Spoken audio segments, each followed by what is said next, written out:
Not everything Earth created was meant to be found.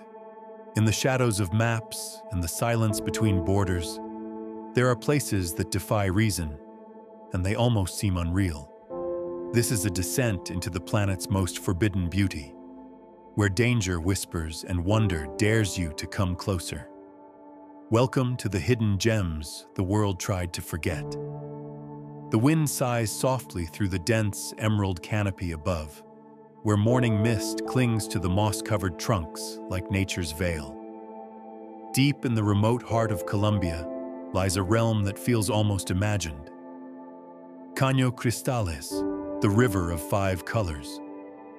Hidden away in the Serranía de la Macarena National Park, this otherworldly waterway defies all expectations. From July through November, the river transforms into a surreal canvas of reds, yellows, greens, blues, and blacks. Not from minerals nor dyes, but from an aquatic plant known as Macarenia clavigera, which blooms in vivid glory beneath the crystal-clear waters. As the sunlight filters down and dances along the river's gentle ripples, the colors shimmer with each movement, shifting like a living kaleidoscope. Rocky outcroppings, sculpted by millennia of flowing water, form natural pools and channels, their surfaces carved and pocked like the terrain of another planet. The silence here is profound, interrupted only by the soft splash of water or the call of a distant bird echoing through the jungle. It's a place where you don't just witness nature, you feel its heartbeat. There are no sprawling resorts or manicured pathways here, only raw, untouched beauty, accessible only by a short flight and a journey on foot, horse, and riverboat. Each step draws you further from civilization and closer to something timeless. This isn't just a destination, it's a living miracle etched into the rainforest floor, a place that must be seen to be believed, and even then, still feels like a dream. Tucked within the folds of northern Albania, where the Dinaric Alps soar toward the sky and valleys remain lost in silence, lies a village nearly untouched by time. Theth. Enclosed by dramatic limestone peaks, this alpine hamlet whispers secrets of an old world, where shepherds still guide their flocks through mist-covered meadows, and stone houses with wooden roofs perched like sentinels on the green slopes. The road to Theth is not an easy one. Narrow, winding, and carved precariously into mountainsides. But it is precisely this seclusion that has preserved its soul. As the sun rises over the Valbona Pass and spills gold over the valley, Theth emerges like a painting brought to life. Waterfalls cascade from cliffs wrapped in shadow. The Grunas waterfall crashes into a basin of impossibly turquoise water, its roar echoing through ancient pine forests. A short hike leads to the Blue Eye of Theth, a hidden spring of crystal clarity that glows from within, as if lit by magic. The air carries the scent of juniper and stone, and the only traffic here is a shepherd leading his goats or a hiker pausing to absorb the surreal stillness. The Church of Theth, white and humble, stands quietly against the mountain's strength, a symbol of endurance and belief. Time slows here. The stars at night are diamond sharp, scattered across a sky so vast and untouched, it seems prehistoric. There is no Wi-Fi to tether you to the modern world, only the soft hum of wind through the valley, the clang of cowbells in the distance, and the unspoken invitation to forget, if only for a moment, everything else. In the highlands of central Madagascar, far from the beaten paths and bustling coasts, there exists a place so extraordinary it defies logic and expectation, Tsingy de Bemaraha National Park. Here, the earth itself seems to rise in defiance of gravity, thousands upon thousands of sharp limestone pinnacles, called Tsingy, pierce the sky like a petrified forest of stone blades. Seen from above, the landscape resembles an ancient maze, as if giants carved their will into the crust of the world. Beneath the razor-sharp towers lies an ecosystem so unique, so sheltered by its own geological armor, that species exist here found nowhere else on Earth. Lemurs leap between the narrow ridges, their silhouettes dancing against the setting sun. Rare birds glide between the spires, their calls echoing through the labyrinth of stone. Even the trees seem to cling to life with a fierce tenacity, growing sideways from vertical cliffs, roots wound tightly in the smallest cracks. Traversing the Tsingy is no ordinary hike, it's an expedition. Suspended walkways stretch across gorges, metal ladders cling to walls like scaffolds, and every step must be careful, deliberate, reverent.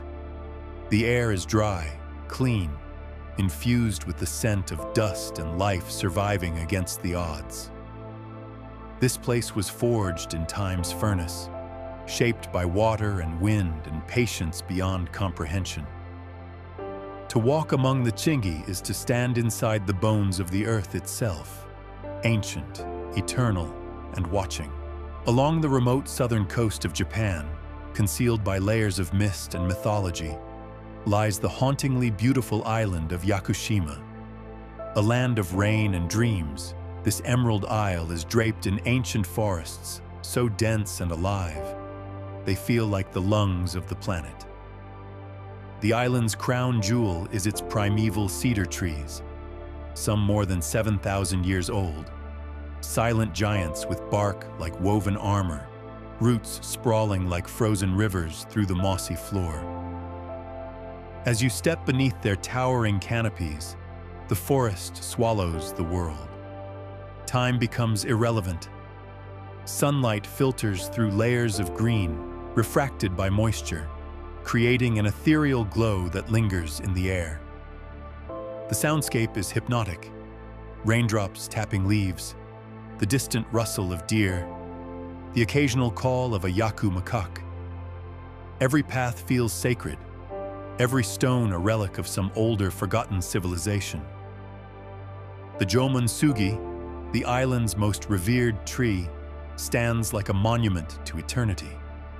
Reaching it requires a journey through winding trails, footbridges over roaring rivers, and moments of awe so profound, they stop you mid-step. It's no surprise this enchanted realm inspired the Studio Ghibli film Princess Mononoke. Nature here does not simply surround you, it possesses you. In Yakushima, the forest is not background. It is alive, watching, welcoming, waiting. And once you walk beneath its dripping leaves, something inside you quietly changes. Hidden within the dry, rugged heart of Jordan and eclipsed by the fame of Petra, lies a site of staggering serenity and mystery. Dana Biosphere Reserve. A land caught in perpetual twilight between desert and mountain, its sweeping canyons and plateaus seem sculpted by the breath of the gods. Here, the terrain folds in endless variations. Red sandstone cliffs stacked like ancient books, olive groves clinging to wind-blown terraces, and sun-scorched plateaus that melt into golden horizons. The village of Dana, perched on the edge of a deep gorge, is a scatter of stone houses that seem as old as the rocks themselves. Silence dominates. Occasionally, the bray of a donkey or the call to prayer floats through the dry air. But mostly, there is just wind and space. Space so vast it humbles every thought you carry. Trails lead deep into the reserve, where rare ibex navigate cliff edges with impossible grace, and vultures drift overhead in slow, sacred spirals. At sunset, the canyons glow with fire, shadows long and amber light dripping down stone like molten honey. The stars arrive early and fiercely, painting the sky in crystalline clarity. You feel far from everything, yet intimately connected to something older than language. In Dana, the land does not scream for your attention. It whispers, and in its whispers you find the sacred, the forgotten, the eternal. High in the cloud-kissed mountains of northern Vietnam, there exists a village draped in fog and folklore, a place where the land seems suspended between myth and reality. Hoang Su Phi. Far removed from the flow of modern tourism, this remote district in Ha Giang province is a revelation of ancient culture and surreal beauty. Here, the land folds into waves of emerald rice terraces, curved and layered like the rings of a sleeping dragon. Each step carved into the hillside by generations past is an ode to patience and harmony with the earth. When dawn breaks, the entire valley becomes a watercolor dream. The terraces shimmer with dew, reflecting pink skies and drifting clouds, as if the heavens have stooped to rest upon the fields. During harvest, the greens turn to gold, and the mountains glow as if lit from within. The air is crisp, pure, tinged with wood smoke and the soft aroma of growing rice. Hmong and Red Dao villagers, adorned in vibrant traditional garments, tend to their fields or walk narrow trails, their presence part of the rhythm of this enchanted place. It is not just the views that linger in memory, but the quiet dignity of life here, rooted, resilient, and untouched by haste. Trekking through Hoang Su Phi means wandering through time. You cross footbridges over whispering rivers, climb ridges where wild orchids bloom, and at night, under a sky littered with stars, you realize that this hidden sanctuary holds something the modern world has forgotten. The elegance of living slowly, deeply, and in tune with the breath of the mountains. Amid the sweeping volcanic highlands of Ethiopia, concealed within the depths of the Simien Mountains, lies a secret cathedral carved not of stone, but of fire and sky, Abuna Yamata Gu. This monolithic church, etched into a sheer sandstone cliff, stands over 2,500 meters above sea level, accessible only to those willing to scale the vertical rock face with nothing but footholds and faith. The ascent is not for the faint-hearted. You climb barefoot, fingers gripping time-smoothed ridges, the abyss yawning below with every upward step. Yet, with every breathless meter gained, the world below grows smaller, and something deeper begins to rise within, a kind of primal reverence. At the summit, the entrance to the church yawns like a secret long buried, and when you pass through, a new world unfolds. Inside, the walls bloom with ancient frescoes, vivid portraits of saints and angels painted over 1,000 years ago, their colors unfaded by time, their eyes wise with eternity. The air is still and cool, filtered through centuries of devotion. Sunlight spills through a narrow slit in the stone, casting beams upon the altar. Outside, the world spreads in silence, peaks and plateaus dissolving into haze. This place was not built to attract pilgrims. It was born from a need to touch the divine in solitude. Abuna Yamata Gu is not just a church. It is a prayer cast into the sky, a monument to the idea that the path to something sacred is never easy, but always worth the climb. Tucked along the turquoise embrace of the Adriatic Sea, yet hidden from the glamour of Croatia's coastal cities, lies the forgotten archipelago of Lastovo, a sanctuary of pine forests, crystalline coves, and whispering breezes. Lastovo is one of the most remote inhabited islands in the country, an emerald dot where the modern world retreats and nature reigns supreme. Time here stretches like the tides, slow and deliberate. The island's villages, stone-built and sun-washed, climb hillsides in a quiet elegance. Shuttered windows and curved chimneys nod to Venetian history, while the scent of rosemary and salt lingers in the alleys. The sea around Lastovo glows a spectral blue, so clear that you can watch the seabed ripple beneath your boat. It is a diver's dream, a sailor's escape, a poet's muse. Lastovo's crown jewel, however, is the starry sky. This island, protected as part of a nature park, boasts one of the darkest skies in all of Europe. When night falls, the heavens pour down in impossible brilliance. Constellations come alive, and the Milky Way stretches overhead in a luminous arc. It's as if the island's isolation is its gift, offering not only escape but communion. There are no crowds here, no noise, no need to hurry. Only you, the sea, the stars, and a silence so vast it feels like the earth itself exhaling.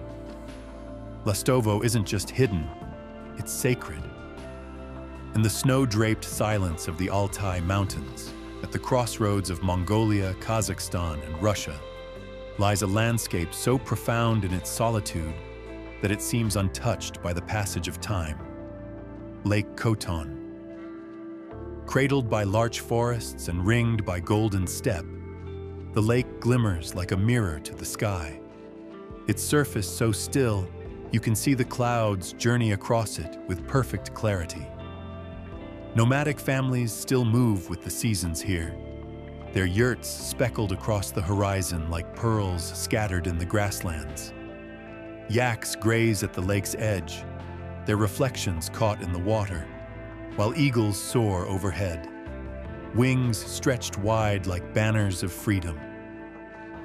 There are no roads that lead here easily, only winding tracks over passes and rivers, only effort rewarded by wonder. When the wind stirs, the lake sighs. When it sleeps, the silence is so complete it humbles. At dawn, mist drapes the land like silk, and the mountains blush with light. In summer, wildflowers bloom in brilliant defiance of the cold, painting the shore in bursts of violet and gold. There are few places left in the world where one can feel so entirely alone and so entirely at peace. Lake Khoton is not a destination. It's a threshold to something older, deeper, and infinitely still. Where the dry lands of Chile bleed into the Atacama's northern edge, the wind-carved cliffs of Valle de la Luna stand like guardians of an alien planet. And nestled just beyond, barely known even to seasoned travelers, is a place sculpted in whispers and salt, the Piedras Rojas. Here, the high-altitude desert becomes an artist's canvas, painted with colors that defy logic. Rust-red rock formations wrapped around lagoons of neon turquoise, framed by the silent, snow-dusted Andes. It is a place where extremes collide. The sun burns and the air chills. Flamingos wade through shallow mineral lakes, their pink reflections mirrored in surreal clarity. The landscape looks alive, like it's breathing through the dry wind that scrapes across the plains. And yet, there's no movement, just the heavy hush of geological time, stretching endlessly into the horizon. You arrive not by chance, but by choice, bouncing across salt flats and gravel trails until the world falls away behind you. And when you step out into the luminous quiet, something shifts. The colors of the earth seem more vivid, the sky more infinite. You don't just look, you feel. The ancient energy of the land hums in your bones. Here, in this uncelebrated corner of the Atacama, the earth wears its oldest skin and dares you to listen. Deep in the Aegean, far from Santorini's sunsets and Mykonos's glamour, lies the island of Amorgos, where cliffs dive into sapphire seas and time bends to the rhythm of waves. This forgotten jewel of the Cyclades doesn't beckon, it waits. quiet and confident in its own mystery. Narrow trails meander through hillsides thick with thyme and oregano. Whitewashed villages cling to the mountains, their alleyways echoing with silence and the occasional bell from a wandering goat. The jewel of the island is the Hosoviotissa Monastery, improbably carved into the side of a sheer cliff, its blinding white facade peering over the vastness of the sea. To reach it, you climb steps carved from stone, the wind growing stronger with each step. Inside, the air is thick with incense and stillness. Icons gaze down from ancient wooden panels, and oil lamps flicker like stars in a sacred night. Below, the beaches of Agia Anna and Muros await, unspoiled and wild. The sea here is a shade of blue that doesn't seem possible, electric and deep, like the eye of some ancient deity. Days here dissolve into sun and salt, and nights wrap you in skies pierced with constellations. Amorgos doesn't dazzle in the conventional sense. It whispers, enchants, and anchors you. It is a place for those who seek not noise, but meaning. A true hidden sanctuary adrift in the eternal cradle of the sea. In the icy stillness of the Arctic, where glaciers groan and light plays in ethereal silence, lies an island seldom spoken of, almost mythic in its remoteness. Senja, Norway's secret northern crown. Overshadowed by the fame of the Lofoten Islands, Senja remains wild, raw, and gloriously untouched, a sculpted masterpiece where jagged mountains rise like fangs from deep fjords, and roads cling to cliffs in a ballet of engineering and nature. In summer, the midnight sun bathes the landscape in a gold that never dies, illuminating peaks that pierce the sky like cathedral spires. Hike to the summit of Segla, and the world drops away. Beneath you, a sheer cliff falls into the glistening fjord, while the sea stretches endless, breathing fog and light. Eagles circle in solemn majesty, and the wind speaks in hushed reverence. In winter, the land transforms again, swathed in snow and silence, with the northern lights cascading across the heavens like rivers of flame. Villages here feel like remnants of another age, weathered houses huddled against the cold, boats resting quietly on mirrored harbors, and fishermen casting nets as they've done for generations. The ocean whispers to the rocks, and the mountains loom with myth. Senja is not simply scenic, it is cinematic. Every corner a frozen frame of epic wonder. Here the earth is a storyteller, and every cliff, wave, and starlit sky is a verse in an ancient, never-ending saga. Beneath the dense jungles of central Laos, along the sleepy banks of the Nam Hinbun River, lies a cave so vast, it has its own weather system. Kong Lor Cave, or Tam Kong Lo, is one of Southeast Asia's most astonishing natural wonders, a cathedral of stone buried in the heart of the mountains. For years, it remained a secret, spoken of in hushed tones by locals who believed spirits lived within its depths. To enter Kong Lor is to drift into the bones of the earth.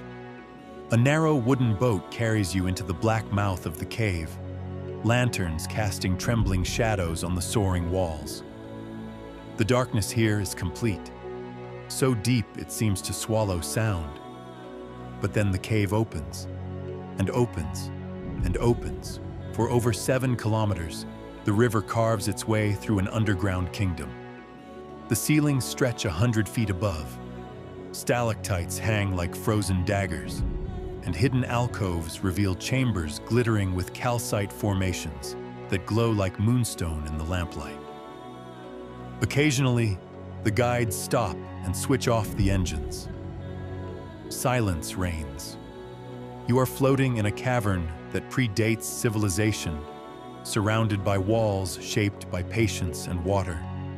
And when you emerge on the other side, blinking into sunlight, it feels like rebirth.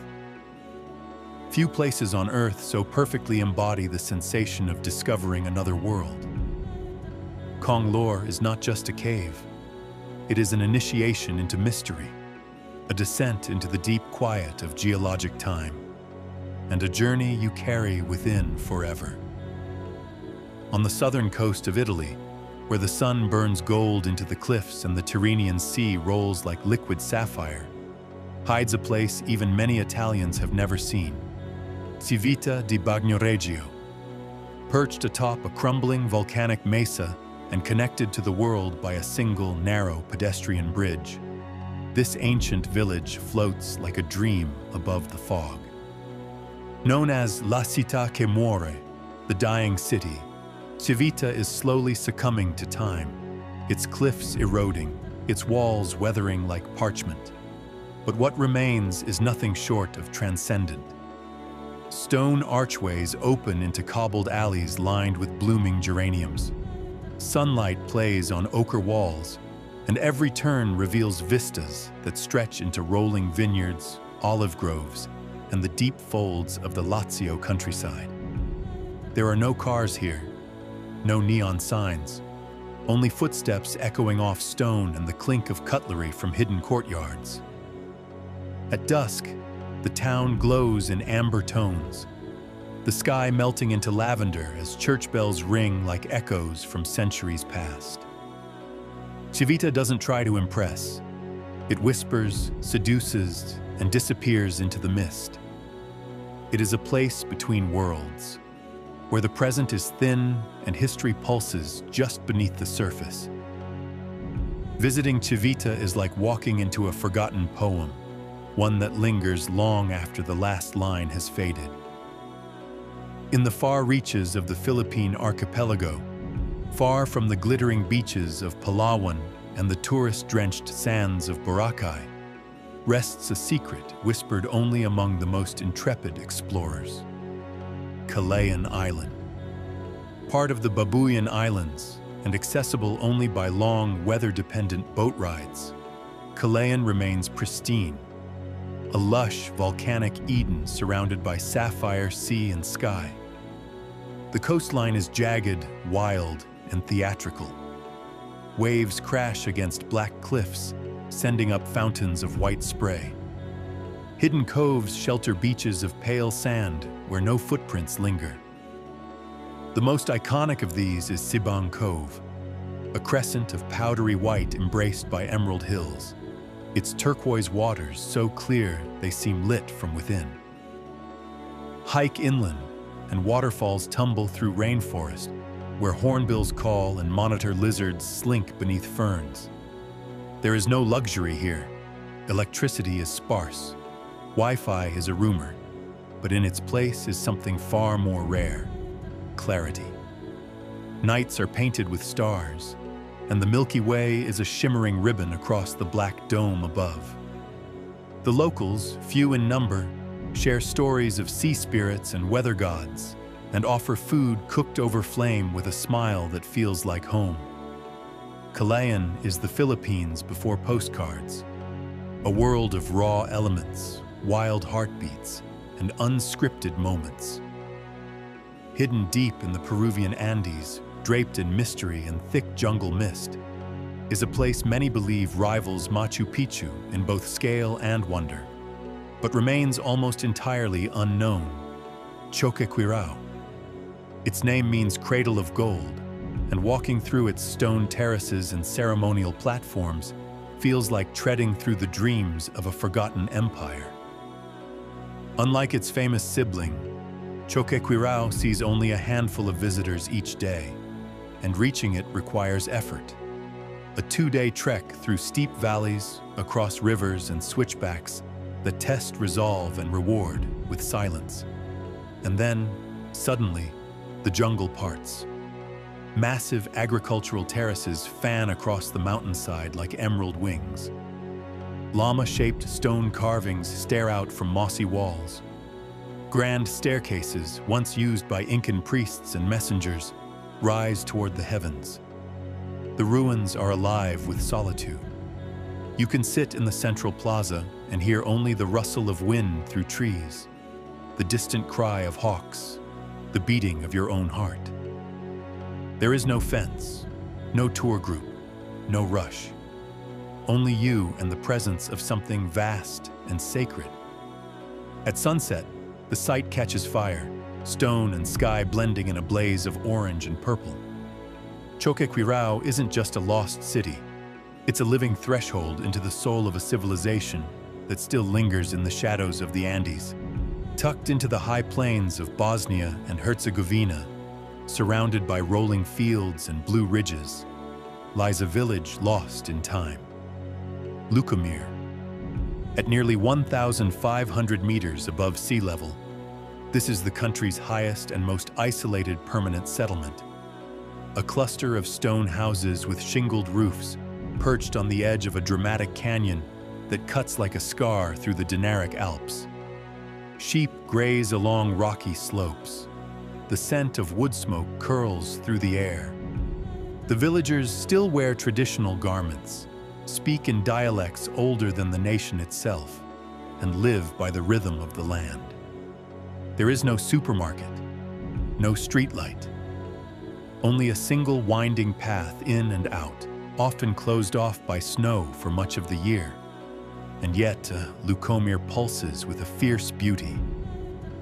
The Rakitnica Canyon unfurls below, a chasm carved by eons of wind and water.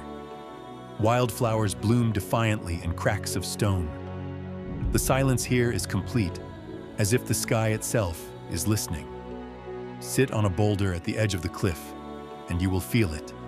A vastness that stretches not just across space, but across time. In Ljukomir, the modern world evaporates. What remains is elemental: wind, stone, soul. On the western fringe of Tasmania, where rainforest meets sea and clouds cling to every crag, lies a place so secluded that few have ever set foot there. Corinna. Once a gold mining town, now a ghost revived by nature's reclaiming hand. Corinna stands on the banks of the Paiman River, enveloped by temperate rainforest older than time itself. Tam Kong Lo Cave is one of Southeast Asia's greatest hidden wonders, a place where time seems to vanish, swallowed by the shadows of its immense interior.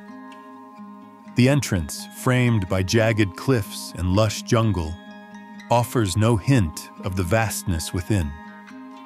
Only when stepping into a small wooden boat and gliding over the ink-black waters of the Nam Hin Bun River does the true scale of this natural wonder reveal itself. For nearly 4 miles, the river snakes through the pitch-black cave, passing beneath cathedral-like ceilings that stretch hundreds of feet overhead.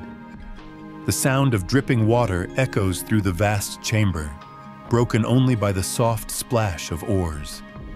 Stalactites and stalagmites, formed over millions of years, rise like frozen waterfalls, their intricate formations illuminated by the glow of headlamps.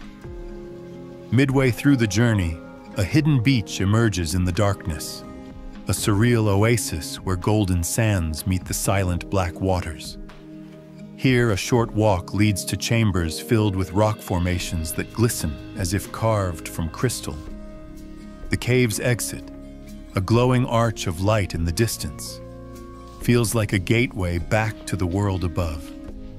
Emerging into the daylight after such an immersive journey through the depths is like stepping from a forgotten realm into a place that suddenly feels brighter, sharper, and more alive. A realm of fire and stone. The ancient city of Petra in Jordan is a place where the past whispers through the walls of towering sandstone cliffs. Hidden within a labyrinth of rocky canyons, this UNESCO World Heritage Site is one of the most breathtaking archaeological wonders on Earth. Carved directly into the rose-red cliffs more than 2,000 years ago by the Nabateans, Petra's grandeur is revealed slowly, step by step, as visitors traverse the winding Sick, a narrow gorge flanked by towering walls that seem to touch the sky. As the passage opens, the sight of Al-Khazna, or the treasury, takes the breath away. Its intricate facade, carved with extraordinary detail, glows in hues of pink and gold as sunlight spills into the canyon. Towering columns, weathered statues, and delicate carvings hint at the lost civilization that once thrived here. But the treasury is only the beginning. Beyond lies an entire city sculpted from rock, colossal temples, royal tombs, and grand amphitheaters where thousands once gathered. The monastery, a hidden gem deep within Petra, rises like a fortress at the end of a challenging climb, its massive doorway dwarfing all who stand before it. From the heights of Petra's surrounding cliffs, panoramic views stretch across the rugged desert, revealing a landscape as timeless as the city itself. At night, Petra transforms into an even more magical sight. Thousands of candles flicker along the path through the sick, leading to the treasury, which glows under the soft light of the flames. The air fills with the haunting melodies of traditional Bedouin music, and for a moment, it feels as if the ancient city has awakened once more, alive with the echoes of history. Rising from the heart of the South Pacific, like a vision lost in time, the Marquesas Islands are a place where nature and legend blend seamlessly into an untamed paradise. Scattered across the vast blue expanse of the ocean, these volcanic isles remain one of the most remote and mesmerizing archipelagos on Earth. Towering cliffs, cloaked in emerald jungles, rise abruptly from the sea, their surfaces carved by waterfalls that plunge into hidden pools below. The air here carries a sense of the ancient, a whisper of stories passed down through generations, a connection to something raw and eternal. Sailing toward the Marquesas, the first sight is one of towering basalt peaks, their silhouettes piercing the sky like the remnants of a forgotten civilization. The waves crash against sheer cliffs, sculpting arches and caverns where seabirds find refuge. Upon arrival, the land greets you with a lush, untamed beauty. Thick rainforests filled with the scent of frangipani, the rhythmic sound of distant drums echoing through the valleys. Each island in the Marquesas holds its own unique charm, but one of the most captivating is Nuku Hiva. Here, waterfalls cascade from great heights, forming hidden sanctuaries beneath the jungle canopy. The famed Vaipo Falls, one of the tallest in Polynesia, tumbles from a cliff so high it vanishes into the mist before reaching the ground. The surrounding landscape is alive with wild horses galloping freely through the meadows, their silhouettes framed against the fiery glow of the setting sun. The culture of the Marquesas is deeply rooted in its past, and the presence of ancient marae, stone temples built by the ancestors, reminds visitors of a civilization that once thrived here.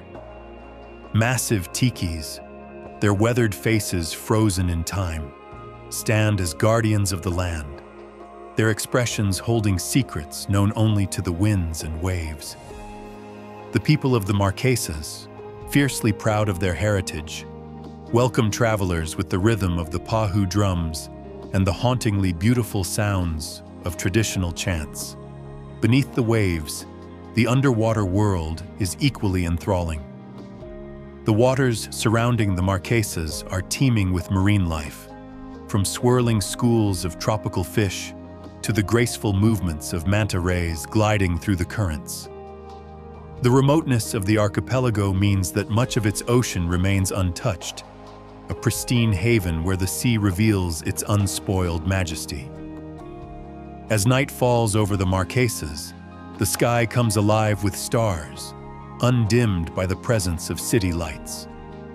Lying on a deserted beach, listening to the rhythmic lull of the waves, one cannot help but feel that this place exists outside of time, a last refuge of wild beauty, where nature and tradition continue their dance, uninterrupted and eternal.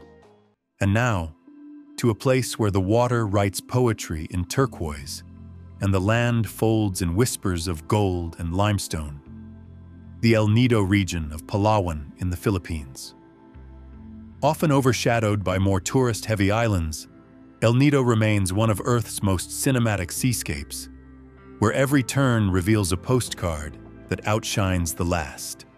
Here, limestone karsts shoot from emerald waters like the bones of ancient titans. The cliffs are sheer and primal, carpeted with jungle, their bases lapped by translucent seas. To move between them is to glide through a natural cathedral, the air scented with salt and wild orchids. Secret lagoons lie hidden within these formations, accessed only through narrow fissures in the rock, sometimes requiring you to dive underwater to reach the paradise on the other side. Small boats, known as bancas, skim across the waves carrying fresh seafood, cold coconut juice, and travelers with eyes wide in disbelief. The sea is so clear, it turns boats into shadows and swimmers into dancers on light. At low tide, sandbars stretch out like white silk across the horizon, curving between islands like brushstrokes from an unseen painter. The underwater world here is as intoxicating as the one above. Coral gardens bloom with more color than seems possible, home to sea turtles, reef sharks, and fish in every shape and pattern. Snorkeling off the shore of Miniloc Island or diving near Dilumacad feels like descending into a living dream, where each breath becomes slower, each movement more deliberate, in sync with the rhythm of the sea. At dusk, the sun melts behind the limestone silhouettes, staining the sky with impossible pinks and molten oranges. Bats flutter out from caves, fishermen pull in their nets, and the air grows still, holding its breath in reverence for the day. El Nido is not just a destination, it is a collection of reverent moments, of quiet laughter echoing in secret coves, of footprints left on islands you may never find again, of salt dried on skin and starlight caught in wet hair. And as night falls across this archipelago, the world feels impossibly vast and achingly intimate all at once. Hidden beneath the shadow of the Carpathian Mountains, deep within Romania's limestone heart, lies the luminous cavern of Scarășoara Ice Cave, a frozen cathedral formed during the last ice age. Stepping into its mouth is like descending into another epoch. The temperature drops, your breath fogs, and the ceiling above yawns open into a world of ancient frost and bone-white stillness.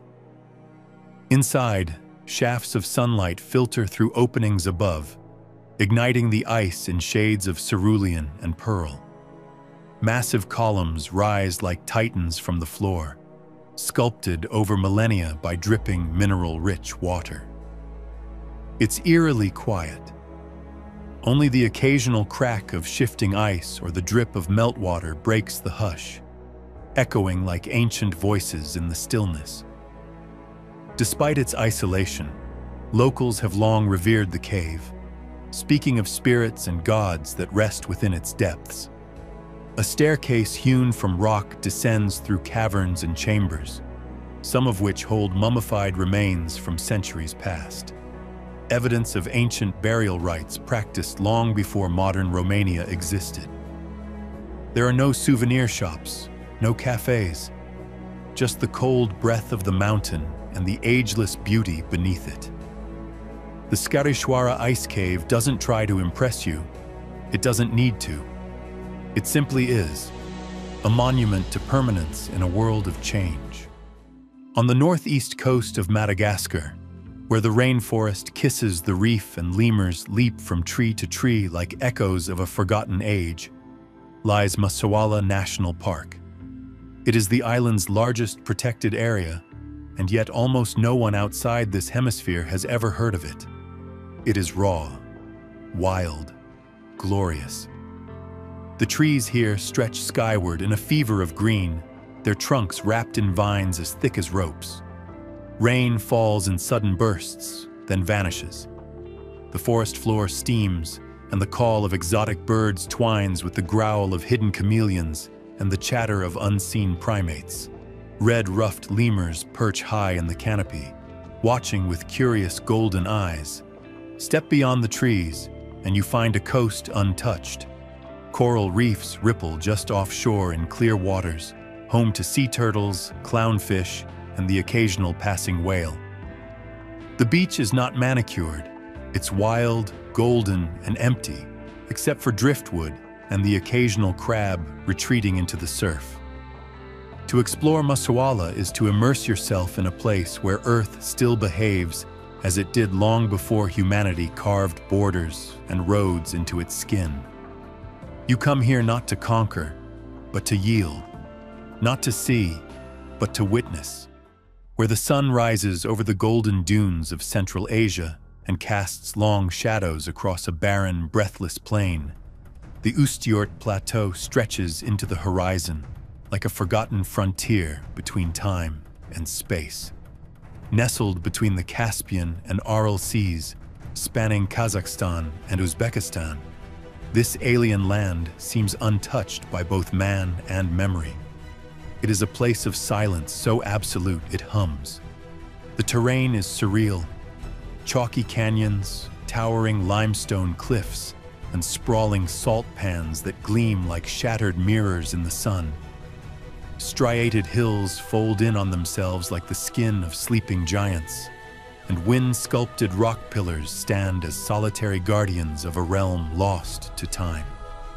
In the soft light of dawn, the land turns silver.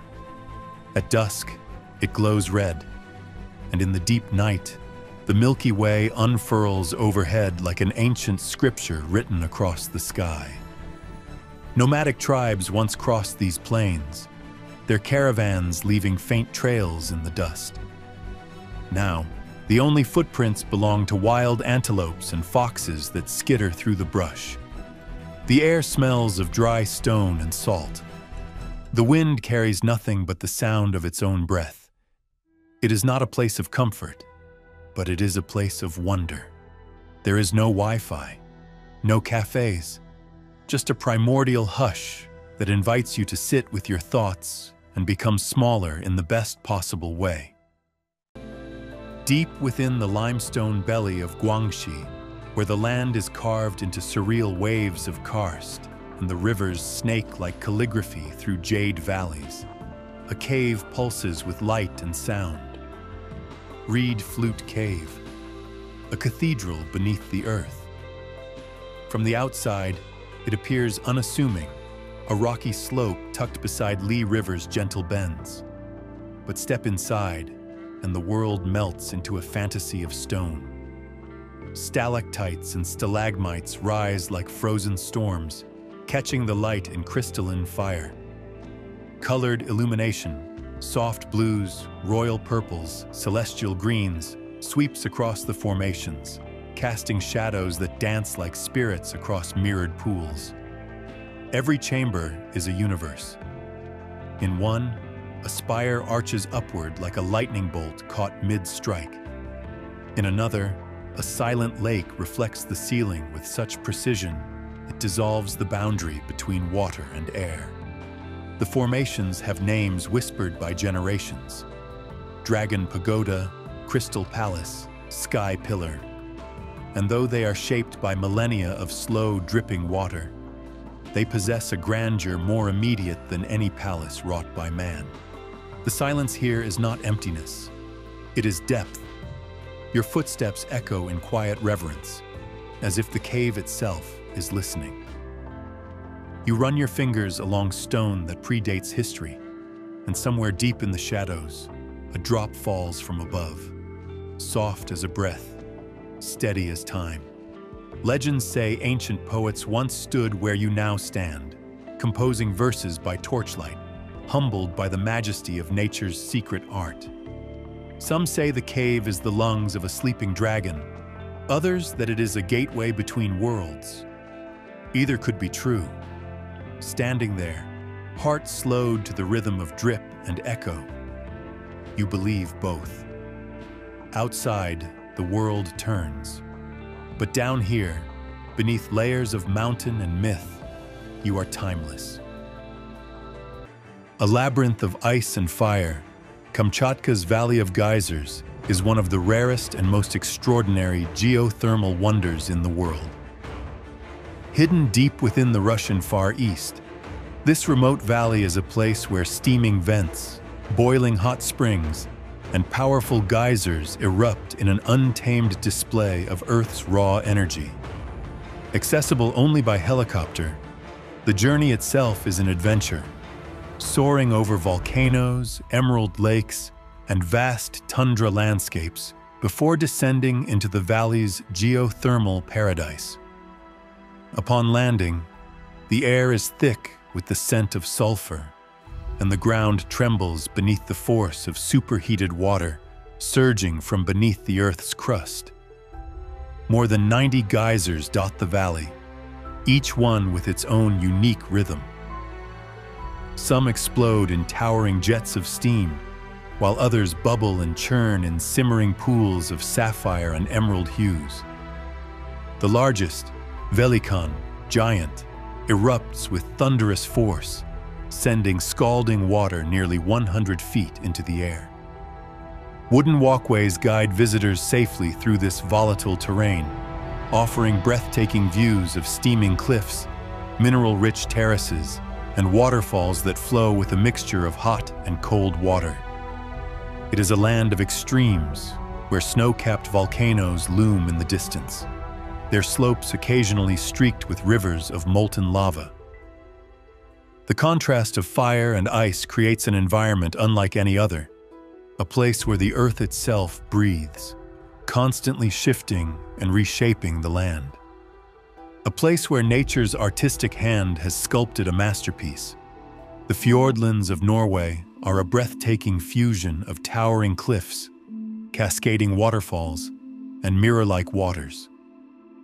Here, ancient glaciers carved deep valleys that now brim with shimmering blue fjords, each one a testament to the slow but relentless power of ice over time. The sheer rock walls, some rising over 3,000 feet, plunge dramatically into the still waters, creating a surreal landscape that feels almost too perfect to be real. Sailing through these fjords is an experience of pure wonder. The world seems to slow as boats glide past emerald green slopes and remote villages that cling to the cliffsides. The Geirangerfjord, one of the most famous, is framed by steep mountains and graced with waterfalls that tumble down in delicate silver threads. Among them, the Seven Sisters Waterfall is the most enchanting, a collection of 7 streams that plummet gracefully into the fjord below. For those seeking adventure, hiking trails weave through the surrounding mountains, leading to panoramic viewpoints that leave visitors breathless. The famous Trolltunga, a jutting rock formation that hangs high above the fjord, offers one of the most dramatic views in Norway. The crisp mountain air, the sound of distant rushing water, and the sheer magnitude of the landscape combine to create an experience that lingers long after leaving. The fjords are a reminder of nature's quiet power, of how time, water, and ice can shape the world into something truly magnificent. Half a world away, where the rugged landscapes of Canada's Yukon Territory stretch toward the Arctic skies, a place of otherworldly beauty awaits. Kluane National Park, an expanse of towering peaks, colossal glaciers, and untamed wilderness, is a realm where nature exists in its purest, most powerful form. As you journey into Kluane, the first thing that seizes your senses is the scale of it all. Mountains rise like sentinels, their snow-capped summits piercing the heavens. The legendary Mount Logan, Canada's highest peak, dominates the horizon, its icy slopes shimmering beneath the northern sun. Below, valleys carved by the slow but relentless march of glaciers sprawl endlessly, their surfaces riddled with deep crevasses that seem to guard the secrets of the past. One of Cluain's greatest wonders is the St. Elias Mountains, Elias ice fields, a frozen expanse so vast and unspoiled that it feels like stepping onto another planet. Here, massive rivers of ice stretch as far as the eye can see, their surfaces a hypnotic swirl of brilliant whites and ghostly blues. Flying above them in a small plane, you witness a world untouched by time, a place where the whispers of the wind are the only sound for miles. But Cluain is not just a land of ice and stone. It is alive with creatures that have adapted to its harsh yet magnificent conditions. Golden eagles soar above the cliffs, scanning the tundra below for movement. Grizzly bears, their coats thick with the wilderness, wander the riverbanks in search of salmon.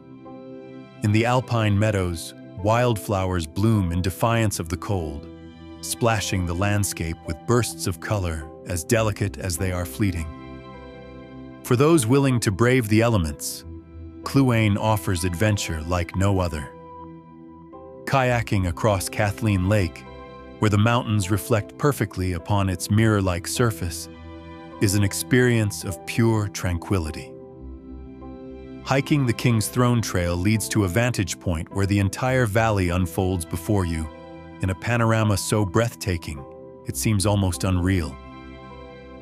And as night falls, the skies come alive with an ethereal dance of light.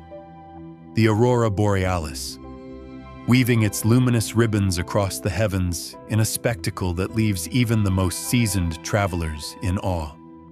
Cluain is a place that humbles, a place where the raw power of nature reminds you of your own smallness.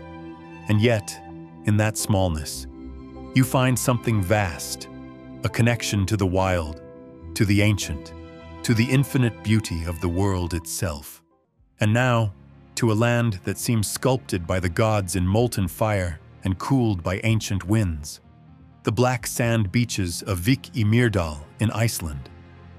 The landscape here is contradiction made perfect, fierce, delicate, violent, still. You arrive on a road that seems to slice through the end of the world, long, straight, empty. On one side, the North Atlantic roars in eternal motion. On the other, jagged green cliffs rise like teeth from the sea. Between them, the beach stretches in an endless strip of obsidian sand, glittering with fine volcanic ash, framed by basalt columns that resemble organ pipes carved by a celestial hand. Waves slam the shore with primal force. They don't lap. They crash, howl, drag. The sneaker waves here are legendary, unpredictable, powerful, and merciless. Standing on the black sand, the wind whipping around you, the sound of the sea thundering in your chest, it's impossible not to feel small, insignificant, but somehow more alive than ever. A short hike brings you to Reynisfjara, where stone sea stacks, the Reynisdrangar, rise from the surf like petrified giants. Local legend says they were trolls, frozen at dawn as they tried to drag ships from the ocean. They stand motionless now, cloaked in mist and mythology, watching over a shore that feels older than time. Nearby, the Dirhole promontory juts into the sea, a wind-lashed cliff from which puffins dive and sea spray leaps into the sky. Look down, and the black beach curves endlessly beneath you. Look up, and clouds race overhead like ink across the parchment of the sky. This place is cinematic in the purest sense. Not just beautiful, but breathtaking in a way that rearranges your soul. It doesn't feel like Earth. It feels like memory, like dream, like myth. Then, when you least expect it, the clouds part, the wind softens, and a shaft of light strikes the ocean in golden silence. You stand there, rooted in volcanic sand, and realize this is what it means to witness the sublime. Deep in the wilderness of the Philippines' northern Cordilleras lies a marvel few outside the country ever witness. Bouskolan, a village carved into the mountain's spine, shrouded in clouds and only reachable by foot. It is home to a legacy written not in ink, but skin. The last of the traditional Kalinga tattoo artists, Wangod, lives here. An elderly woman whose hands still tap out sacred patterns using a thorn, a bamboo stick, and centuries of ancestral memory. To reach Bouskolan, one must hike narrow paths clinging to cliff sides, cross bamboo bridges over roaring gorges, and pass rice terraces that cascade like green stairways into the sky. But the journey is part of the spell. Along the way, the landscape breathes with life. Carabaos cooling in the rivers, mountain breezes laced with pine and citrus, the rhythmic chopping of wood echoing through the canyons. In Bouskolan, tradition is not preserved, it thrives. Children run barefoot through fog-laced alleys, elders chew betel nut and recount legends of headhunters and mountain spirits. And tattooing is not a novelty. It is a rite of passage, a map of a soul worn proudly. Wangod herself, over 100 years old, is a living monument to a culture that refuses to vanish. Watching her work is like witnessing time flow backward. This is not just a remote village. It is a temple of heritage, a highland story etched into every stone, every smile, and every scar. Where the jungles of Central America brush against the mountains of Guatemala lies an ancient wonder hidden in the canopy, Semuk Champe. A natural limestone bridge spans the Cahabon River, and atop it, a chain of turquoise pools descends like a staircase sculpted by gods. From the forest floor, the water glows with an otherworldly light, too blue to seem real, as it slips quietly over polished stone. Surrounding it, the rainforest seethes with life, howler monkeys groaning in the treetops, hummingbirds darting through shafts of light, and butterflies with wings like stained glass.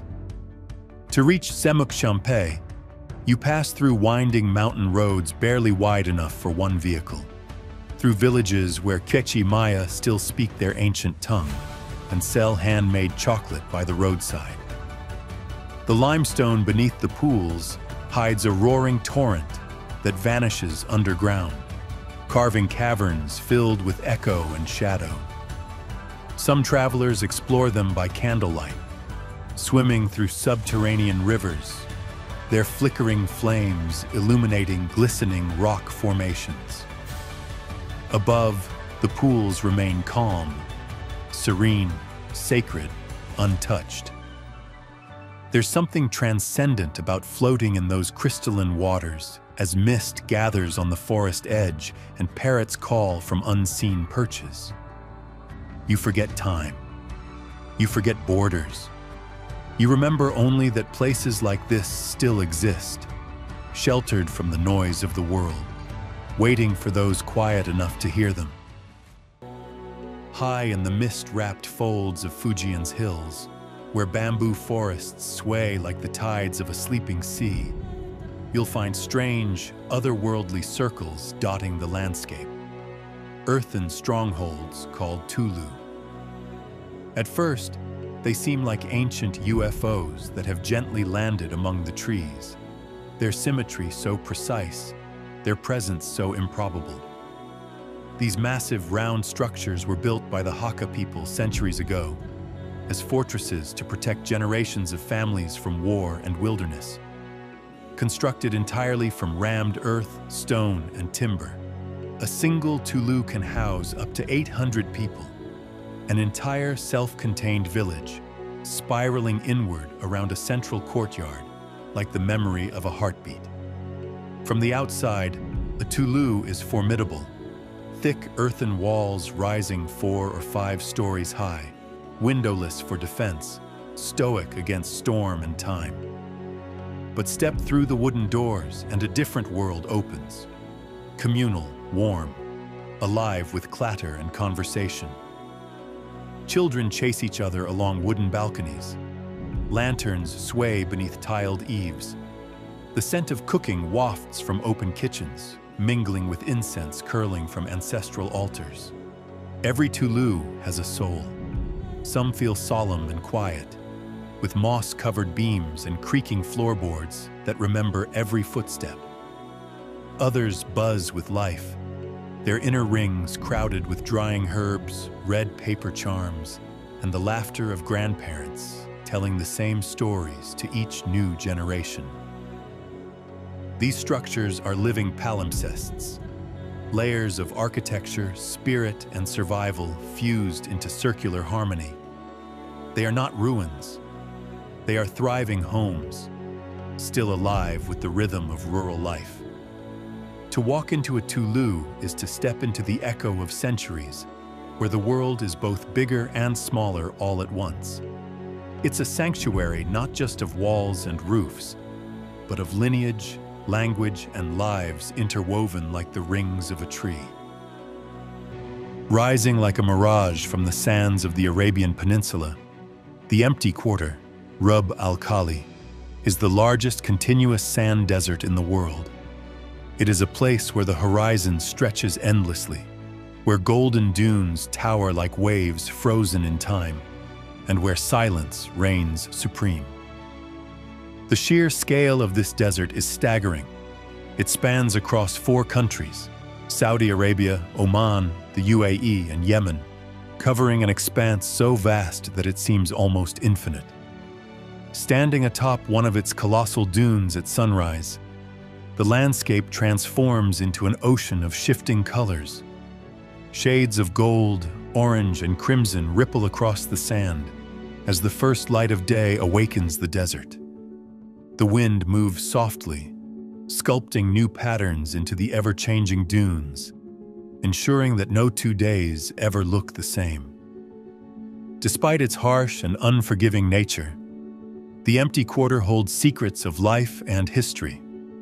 Ancient trade routes once crisscrossed this expanse, caravans carrying precious incense and spices through the golden wilderness. Hidden beneath the sands lie lost cities, civilizations long vanished, but whose legends still whisper through the desert winds. For those who venture here, the experience is one of absolute solitude and awe. The nights bring a sky so clear and vast that the Milky Way stretches overhead in breathtaking clarity.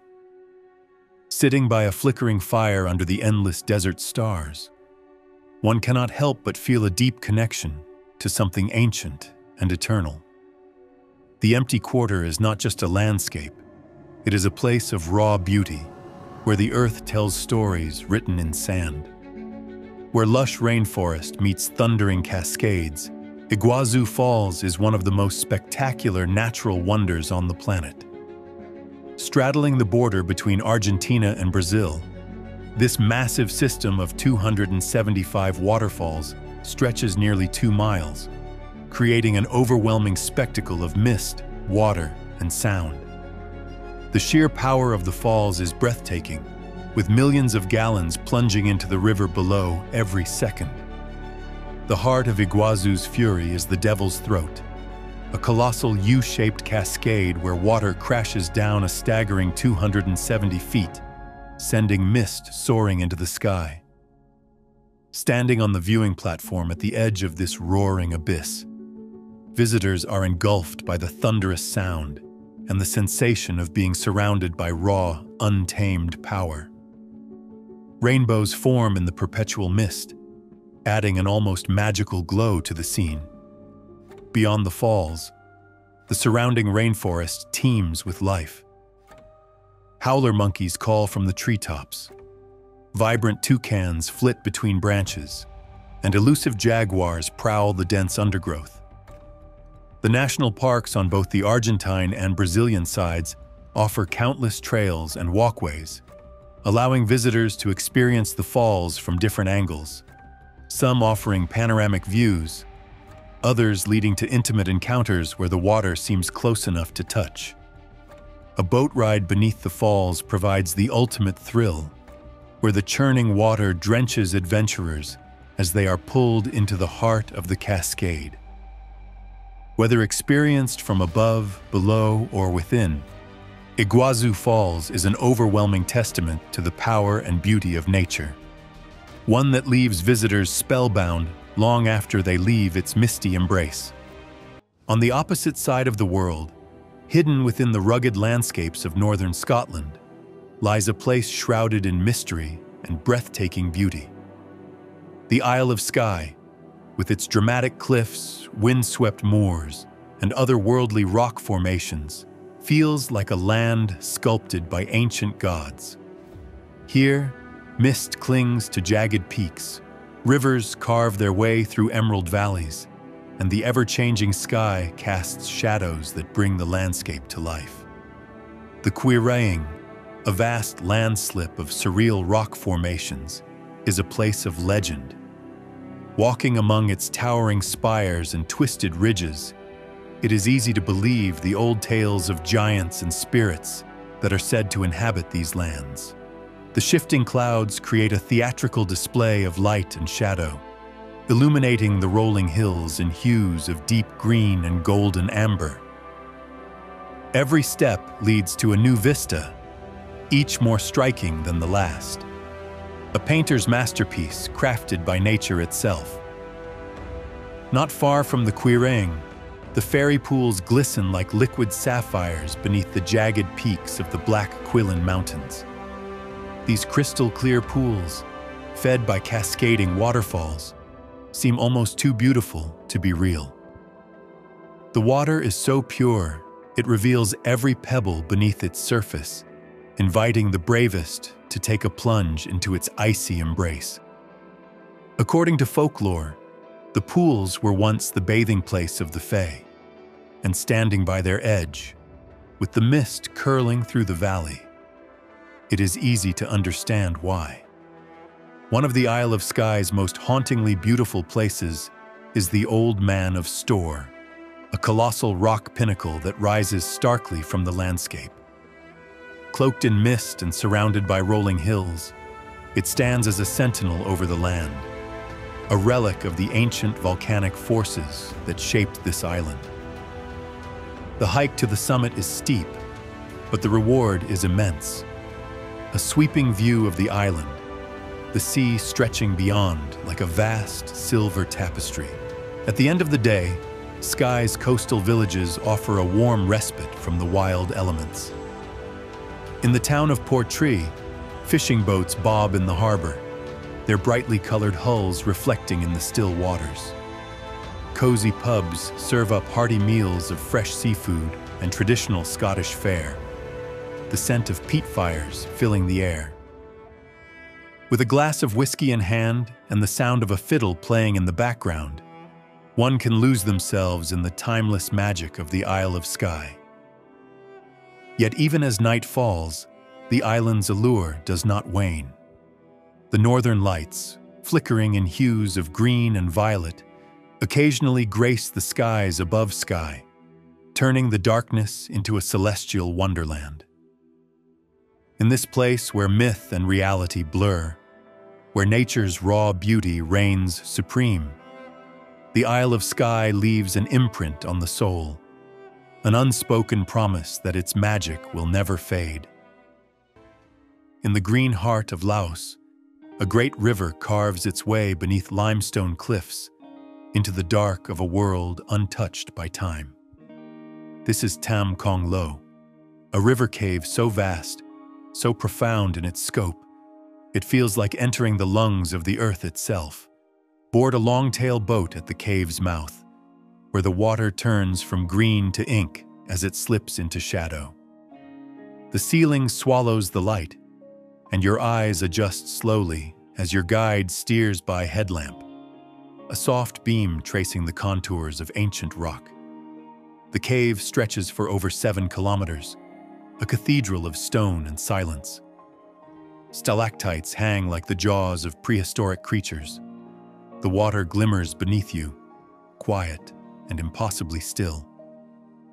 At times, the ceiling soars hundreds of feet above. At others, it presses low, and you duck instinctively, held in the breath of rock that's seen no sun for centuries.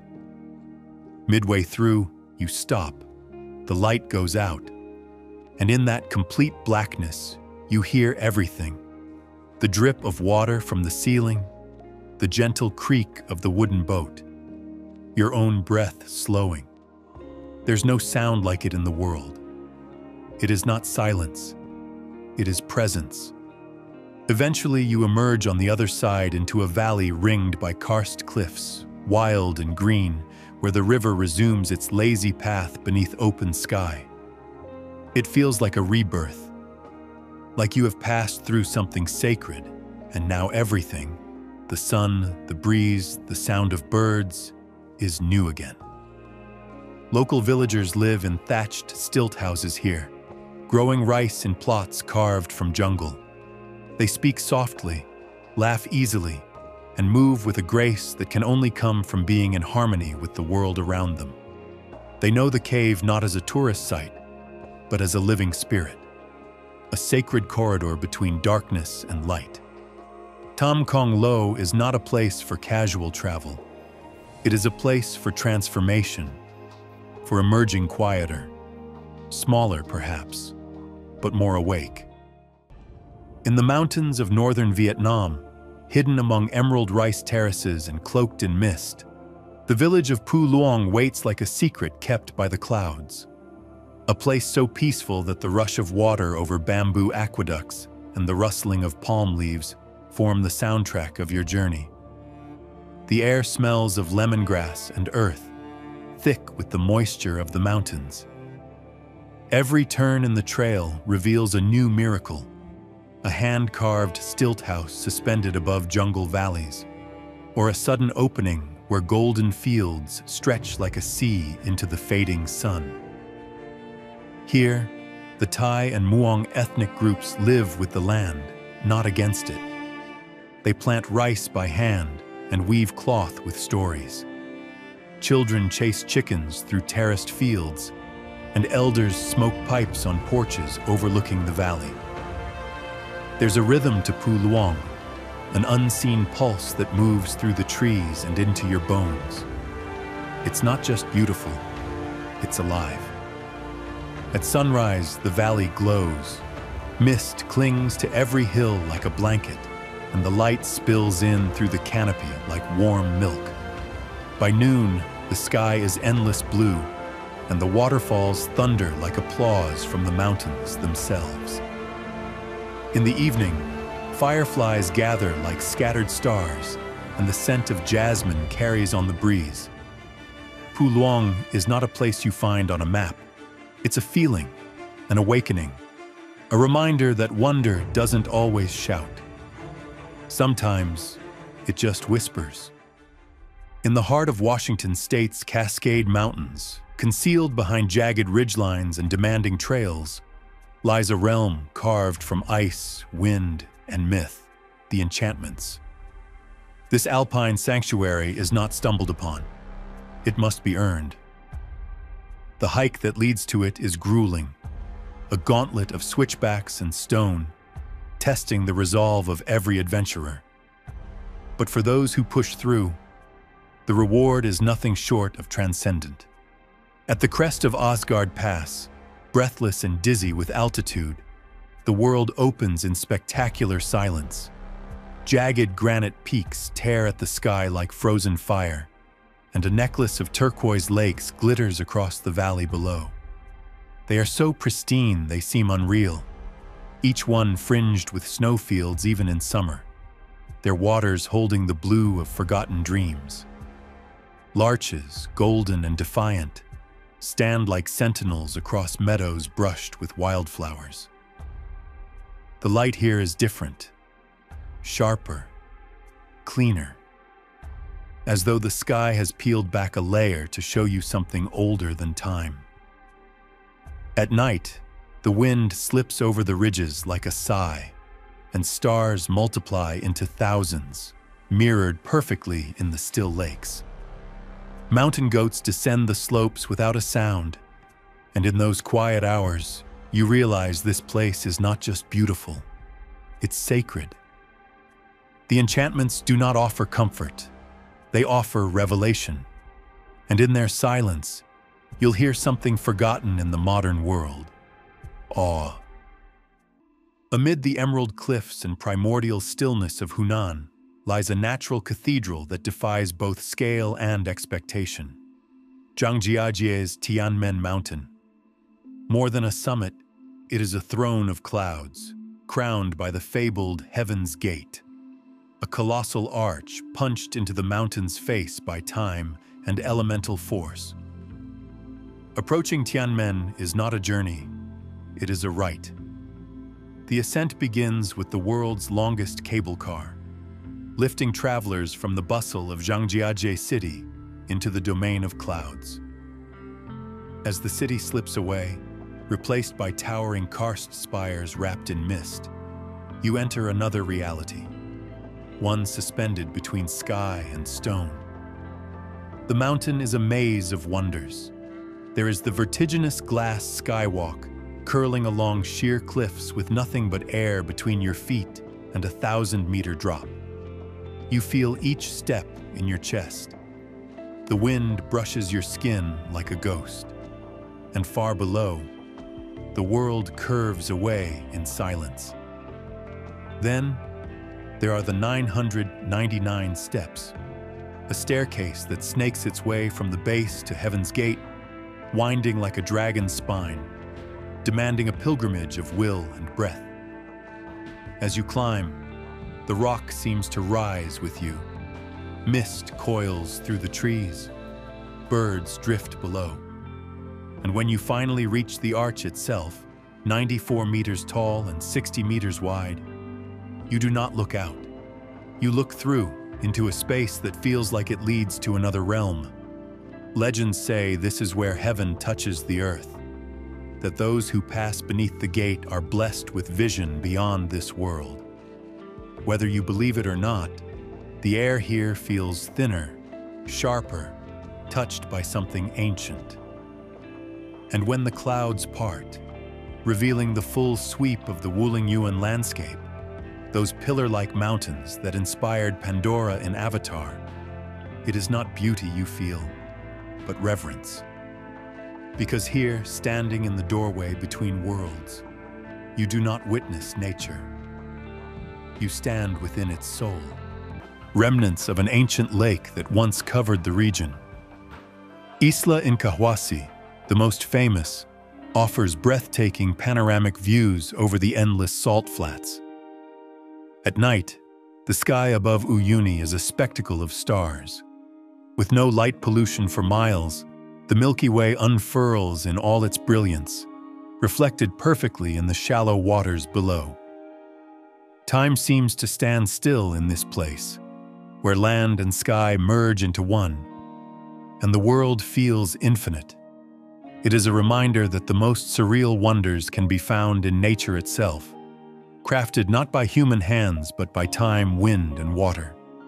Hidden deep within the heart of a dense forest in Croatia, Plitvice Lakes National Park is a realm of cascading waterfalls, crystal-clear lakes, and vibrant emerald greenery. It is a paradise of water and stone, where each step along its wooden walkways reveals another breathtaking scene. The park is home to 16 terraced lakes, all interconnected by a series of waterfalls that flow endlessly from one to the next. The water, rich in minerals, shimmers in hues of turquoise and sapphire, changing color depending on the sunlight and the minerals beneath the surface. Walking through the park feels like stepping into a dream. Gentle mist rises from the waterfalls, filling the air with a cool freshness as the sound of rushing water creates a constant, soothing symphony. The boardwalks lead through canopies of beech and fir trees, offering glimpses of fish swimming in the impossibly clear waters. Some of the waterfalls crash down in thunderous displays of power, while others trickle delicately over moss-covered rocks, forming intricate natural sculptures. One of the most stunning features of Plitvice is the Veliki Slap, or Great Waterfall, the highest in Croatia, standing at an impressive 255 feet. From the top, The panoramic view of the cascading lakes below is nothing short of breathtaking. Each turn in the path reveals a new wonder: hidden caves, glistening pools, and quiet corners of untouched beauty. Plitvice is more than just a national park. It is a living, breathing masterpiece of nature, a place where water and time have sculpted a landscape of unparalleled magic. Tucked away in the heart of the Netherlands, where vast forests blend seamlessly with rolling heathlands, lies the charming village of Ermelo. A place where time slows and nature's serenity embraces every visitor. Ermelo is an escape into a world of winding cobbled streets, centuries-old farmhouses, and landscapes that shift with the seasons in a mesmerizing display of color and light. The moment you arrive, a sense of tranquility washes over you. Tall oak and pine trees stand like sentinels along the village's borders, their branches whispering secrets to the wind. The Veluwe, one of the Netherlands' most expansive natural reserves, extends beyond Ermelo, its dense woodlands and golden-hued moors, home to roaming deer, wild boar, and the occasional flutter of a rare bird's wings. Early mornings here are magical. Mist hovers just above the ground. The air is crisp, and the scent of damp earth and fresh leaves lingers. Exploring the village itself, you find a rich blend of history and warmth. Traditional Dutch houses with their thatched roofs and wooden shutters line the streets, many of them transformed into cozy cafes, boutiques, and artisanal shops. The village square, always buzzing with a sense of community, is where locals gather, sharing stories over steaming cups of coffee. At the heart of this hospitality is De Dorpskamer, a restaurant that feels like the soul of Ermelo. Stepping inside, you're welcomed by the inviting glow of candlelight, the rustic charm of wooden beams, and the comforting aroma of slow-cooked Dutch delicacies. The atmosphere is both elegant and homey, a place where travelers and locals alike come together to savor the best of regional cuisine. Beyond the village, Ermelo's surroundings invite exploration. Cycling paths weave through the forests, leading to hidden lakes and open meadows where highland cattle graze lazily under the sun. The ancient ruins of Staverden Castle, with its whitewashed walls and wandering peacocks, offer a glimpse into a time of Dutch nobility and whispered legends. As the day winds to a close, the setting sun bathes the heathlands in a golden glow, a reminder of the quiet, unspoiled beauty that makes this corner of the Netherlands so unforgettable. Somewhere along the gilded curve of the French Riviera, where the Mediterranean laps gently against stone harbors and yachts bob like glistening sculptures, there exists a country so compact it seems drawn with a jeweler's hand. Monaco, a sovereign whisper of a nation nestled between sea and cliff, between decadence and stillness, between speed and silence. Step off the train in Monte Carlo, and the city unveils itself like a luxury timepiece, precise, brilliant, impossibly intricate. Sunlight reflects off marble facades, and polished Bentleys glide down boulevards lined with manicured palms. It is a city engineered to impress, but beneath the glamour, Monaco breathes with a different kind of beauty, a slower pulse, a quieter seduction. The sea is everywhere. Azure, glassy, it stretches from the port to the horizon in a silk sheet gradient of color. From the Prince's Palace perched atop the Rocher, the entire country unfurls at your feet, steep streets tumbling toward the harbor, gardens carved into cliffside, church towers rising like whispered secrets above red-tiled roofs. Watch the sun dip into the sea from the Jardin Exotique, where rare succulents cling to limestone, and the world smells of salt, heat, and blooming cactus. But night in Monaco is where the magic slips its gloves off. The lights of Monte Carlo ignite like stars reborn, golden, electric, infinite. The casino stands at the center, its Belle Epoque elegance practically glowing, where fortunes shift in silence beneath chandeliers. Nearby, the open-air Opera de Monte Carlo echoes with arias that drift out over the terraces and into the soft sea air. And then, in moments of stillness, early morning walks along the harbor, the hush of an empty garden, you realize that this place, so famed for spectacle, also holds space for something subtler. Reflection, intimacy, a kind of reverence for beauty meticulously maintained. In the volcanic highlands of Rwanda, cloaked in mist and humming with life, lies the emerald sanctuary of Nyungwe Forest. This is one of Africa's oldest rainforests, untouched for millennia, unbowed by time. A place where biodiversity explodes with every breath. Colobus monkeys leap across the canopy in a blur of black and white, and rare orchids bloom in the shadows like secrets unfolding. The forest breathes around you, a rhythmic pulse of rainfall, birdsong, and distant thunder. Trails curl through thick underbrush, leading to swinging canopy bridges that stretch high above the trees.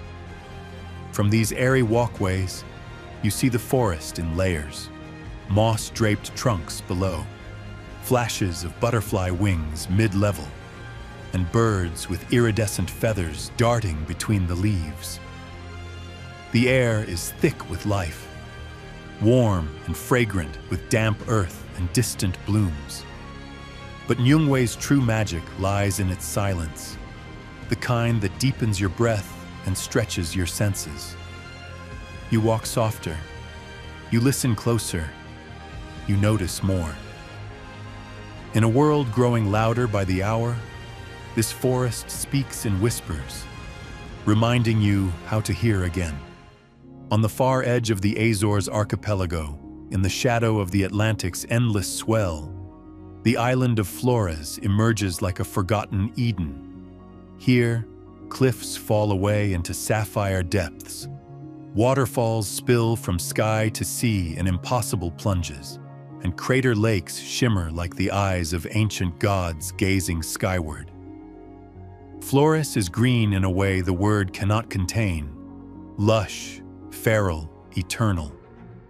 There are no mega resorts here, no sprawling developments, just quiet villages clinging to the hillsides, their red-tiled roofs barely interrupting the waves of wild hydrangeas.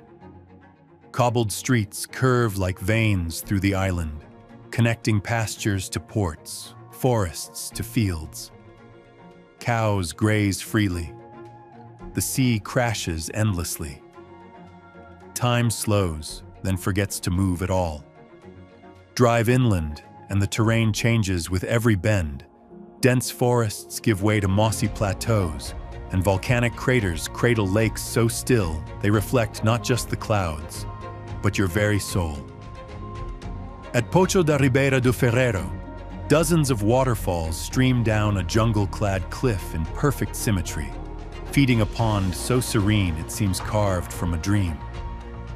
To walk the trails of Flores is to surrender to the earth's wildest beauty. You don't need a guide.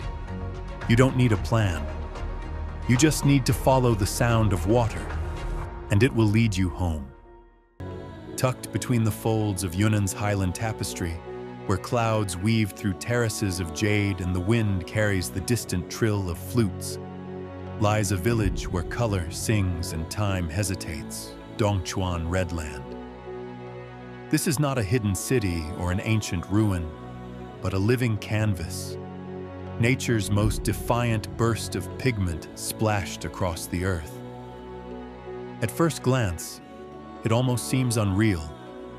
The soil glows with a burnished crimson hue, the result of iron-rich minerals oxidized by centuries of sun and rain. Winding through the slopes are terraces of green barley, golden buckwheat and cotton-white potatoes, arranged in fluid waves that rise and fall like brushstrokes. The hills appear to burn with color, reds, greens, golds, purples, each hue shifting with the hour.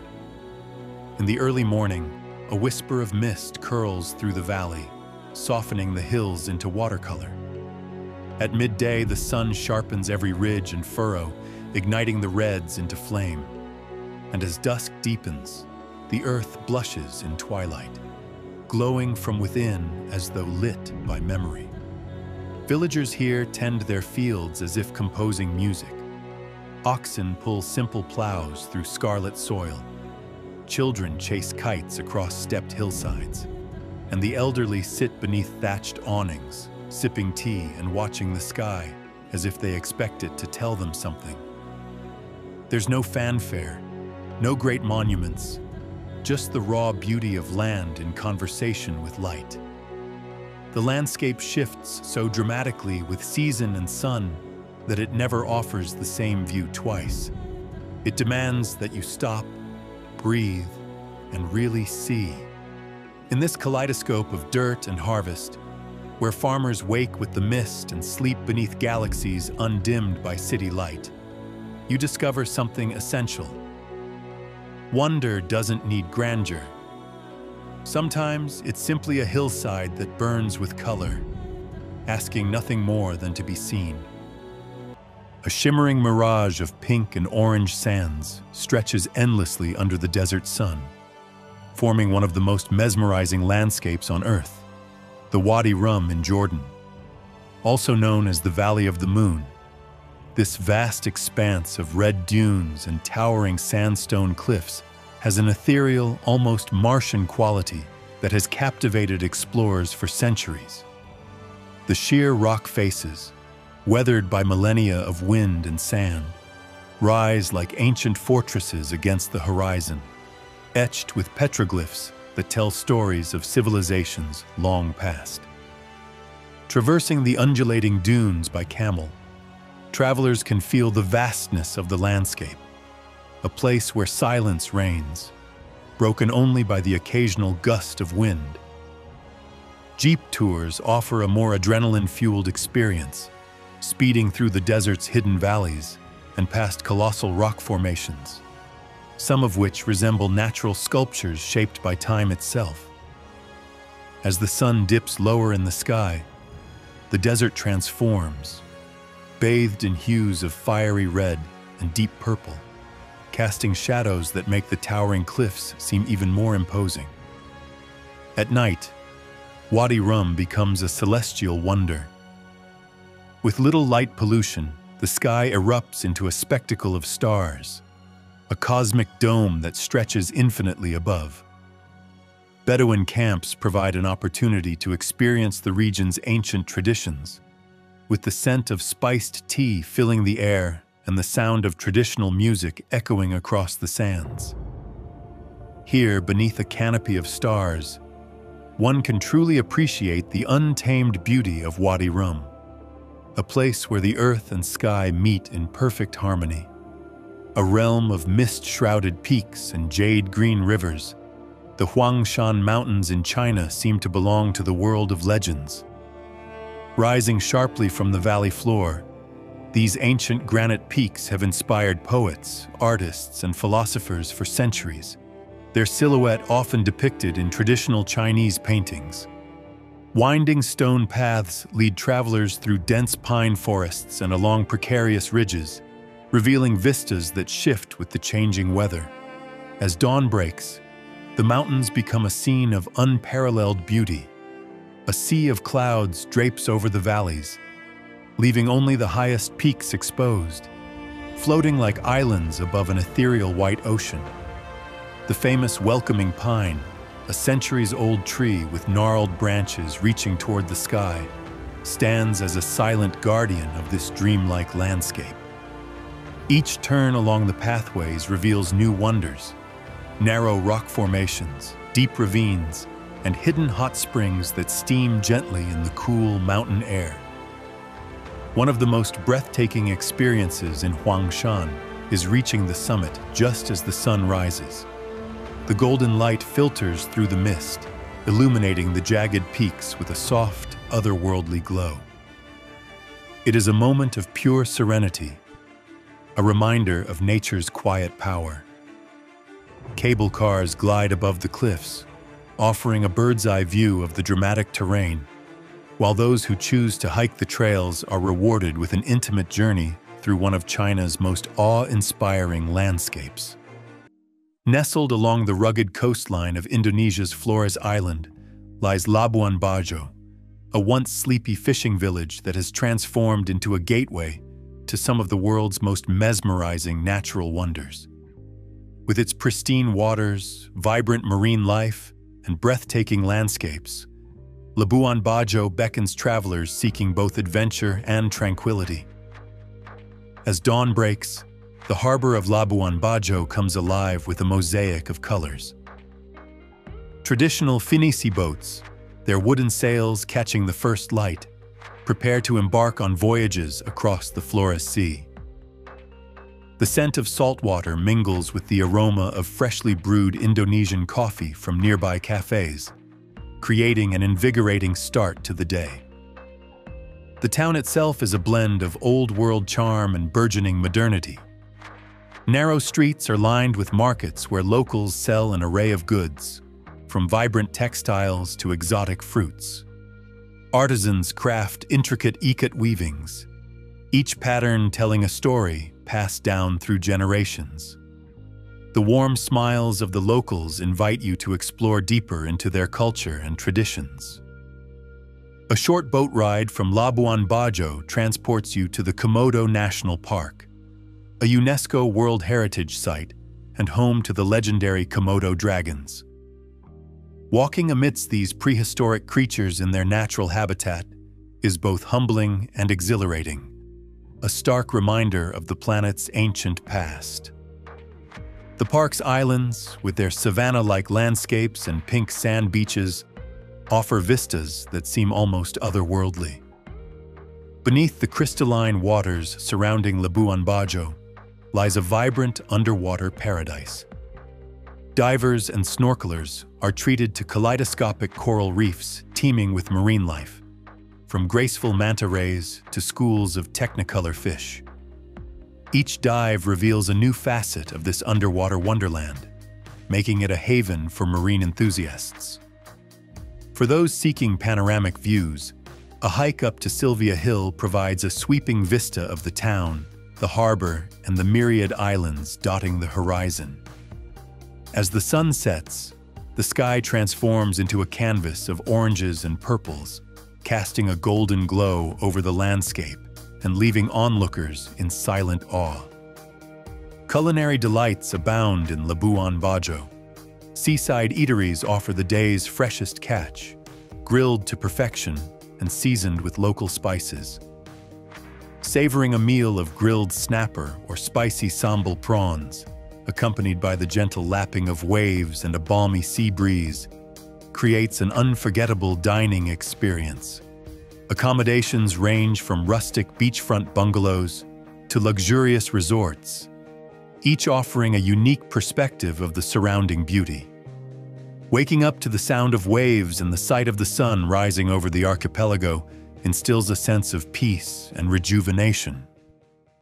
And then, there is the enchanted river of Hinatuan, a radiant, impossibly blue stream flowing through the jungles of Mindanao in the Philippines. But calling it a river is like calling a cathedral a house. This is water as spellwork, as dream. It emerges from an underground spring with a color so intense, so sapphire, that legends claim it was dyed by the tears of mythical beings. As you approach the mouth of the river, the jungle hushes. Light filters through the canopy and fractured beams, dappling the ground and illuminating the water as if from within. There is a place near the riverbank where the water deepens suddenly into an unfathomable chasm. Locals say it is bottomless. Divers, even with the most advanced equipment, have never touched its end. Its depth is unknowable, its beauty uncontainable. And each day, precisely at noon, the river is closed to swimmers as fish are fed in a ritual known as the fish feeding ceremony. The fish rise from the abyss like spirits from another world, sleek and shimmering beneath the glass-clear surface. You do not swim in the enchanted river. You float. The cool water wraps around you like silk, weightless and gentle. Looking down into its depths, you see your own reflection mingled with shadows of another realm. It is not a place you visit. It is a place you remember, as though it's always lived in your dreams. Surrounding the river, the jungle is alive in every direction. Parrots flash like painted brushstrokes across the sky, while the wind rustles bamboo leaves in a language only the forest knows. The scent of wet earth and blooming orchids hangs heavy in the air. Time slows here, dissolves, until only your heartbeat and the whispering water remain. In this pocket of the world, the line between the natural and the supernatural blurs, and for a brief moment, you become part of something much older than yourself. In a narrow gorge cut deep into the limestone mountains of southern Albania lies a secret path carved by a whispering river. It's called the Lengarica Canyon, and if ever there was a hidden paradise tucked beneath the folds of Europe, this is it. Towering cliffs flank the gorge, their faces streaked with mineral hues, ochre, copper, ivory, like brushstrokes on cathedral walls. The river, shallow and crystalline, winds its way through pebbled beds and stone arches, cutting a ribbon of silver through a landscape that feels untouched by time. As you wander along its winding route, the canyon's secrets reveal themselves slowly. Natural thermal springs bubbling at your feet, long-forgotten stone bridges arching over the flow, and secluded pools shaded by olive and fig trees. In spring, the canyon is blanketed with wildflowers. In summer, it hums with dragonflies. And in winter, a frosty hush settles over its curves, like a lullaby whispered by the earth itself. Above the canyon rests the village of Benja, its crumbling stone houses and terracotta roofs visible like forgotten memories perched on the hillsides. Time here runs slower, measured not in minutes, but in the rhythm of goats' bells and the rising steam of a wood fire meal. The Lengarica Canyon isn't just a natural marvel, it's a refuge, a sanctuary, a hidden realm where the world softens and the soul expands. On the windswept plains of Mongolia, where the sky stretches in every direction and the land rolls like waves frozen in stone, there lies a cavern few have ever seen. Ikhnartin Chulu, more commonly called Ikhnart, is a granite outcrop in the middle of the Gobi Steppe. It is a place where the horizon bleeds into sky and silence becomes a tangible force. But hidden within its folds are labyrinthine rock formations and canyons so narrow and deep they vanish into shadow even under the midday sun. Here, wild Argali sheep leap across boulders like ancient spirits, and bearded vultures spiral overhead in solemn circles. The air smells of lichen and dust, and the rocks themselves seem to hum with age. Petroglyphs, etched by Bronze Age hands, dot the granite walls, their meanings lost, but their presence undeniable. At dusk, golden light catches on the stone, setting it ablaze in hues of fire and copper, while the wind carries the scent of distant rain. There are no roads here, no signs, just the guidance of nomadic herders, their yurts barely visible in the vastness. They speak of hidden springs and sacred stones, of places where the earth listens. Ikhnart is one of them. To walk here is to step back into the raw breath of the world, where history and myth blend into something deeper than either. It is solitude redefined, vastness embodied. Carved into the blue heart of the South China Sea, where waves shimmer like polished jade and limestone islands rise like the backs of sleeping dragons, lies a reef as rare as it is radiant, the Xuande archipelago of the Paracel Islands. Few have walked its shores, fewer still have plunged beneath its surface, but those who do describe it as swimming through a dream stitched together by coral and sunlight. The waters here are impossibly clear, so transparent that the seafloor appears to float just beneath your fingertips. Coral reefs fan outward like lace, teeming with life in every shape and color. Electric blues pulse through schools of tangs. Gliding rays ripple across sandy bottoms like shadows in motion. And among the coral bloom iridescent clams and the cautious flickers of clownfish. Above the water, the islands themselves are wild and nearly untouched, scrubby with mangroves, ringed by glimmering beaches, home to seabirds that wheel and call in the blinding sun. Ancient shipwrecks sleep beneath the waves, their skeletons half consumed by coral, their secrets cradled in the silence of the deep. This archipelago is protected, disputed, remote. Its isolation has kept it pristine, a pocket of oceanic magic frozen in its own mythos. There are whispers of lost pirate treasure here, and sightings of bioluminescent algae that turn the waves into starlight each night. But it is the reef that entrances. There's no sound but the tickle of your own breath in the water. No edge to the color, no ending to the patterns.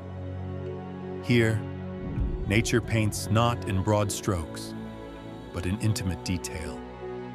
In the flicker of a sea cucumber, in the blink of a watchful octopus, in the soft sway of underwater anemones that seem to dance just for you. It is a place you cannot photograph, only experience. And even then, it will feel like a memory borrowed from another world. A vast, unspoiled wilderness where wildlife roams free and rivers carve through ancient forests. Canada's Banff National Park is a sanctuary of natural beauty, encompassing towering mountains, turquoise glacial lakes, and sweeping valleys. This breathtaking expanse in the heart of the Canadian Rockies feels like a dream brought to life. Lake Louise, often called the Jewel of the Rockies, is perhaps the most famous sight in the park. Its waters shimmer in brilliant shades of emerald and blue, a result of finely ground rock particles carried down by melting glaciers. The lake is framed by soaring peaks, their rugged faces mirrored perfectly in the glassy surface. In summer, kayakers drift across the water, taking in the grandeur of the surrounding mountains, while in winter, the frozen lake transforms into a skating paradise, reflecting the crisp alpine sky. Not far from Lake Louise, Moraine Lake offers an equally mesmerizing sight. Nestled in the valley of the 10 Peaks, its surreal blue waters seem almost otherworldly. A short hike leads to the famous rock pile, a vantage point that offers one of the most iconic views in the world. Moraine Lake's vibrant waters set against jagged, snow-capped summits. Beyond the lakes, Banff's vast network of hiking trails leads adventurers through untouched landscapes. Meadows bursting with wildflowers, deep canyons where waterfalls crash into the rocks below, and high-altitude trails that reveal sweeping vistas of the surrounding peaks.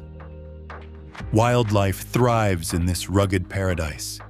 Elk, moose, and even grizzly bears roam freely, adding to the sense that this is a land ruled by nature.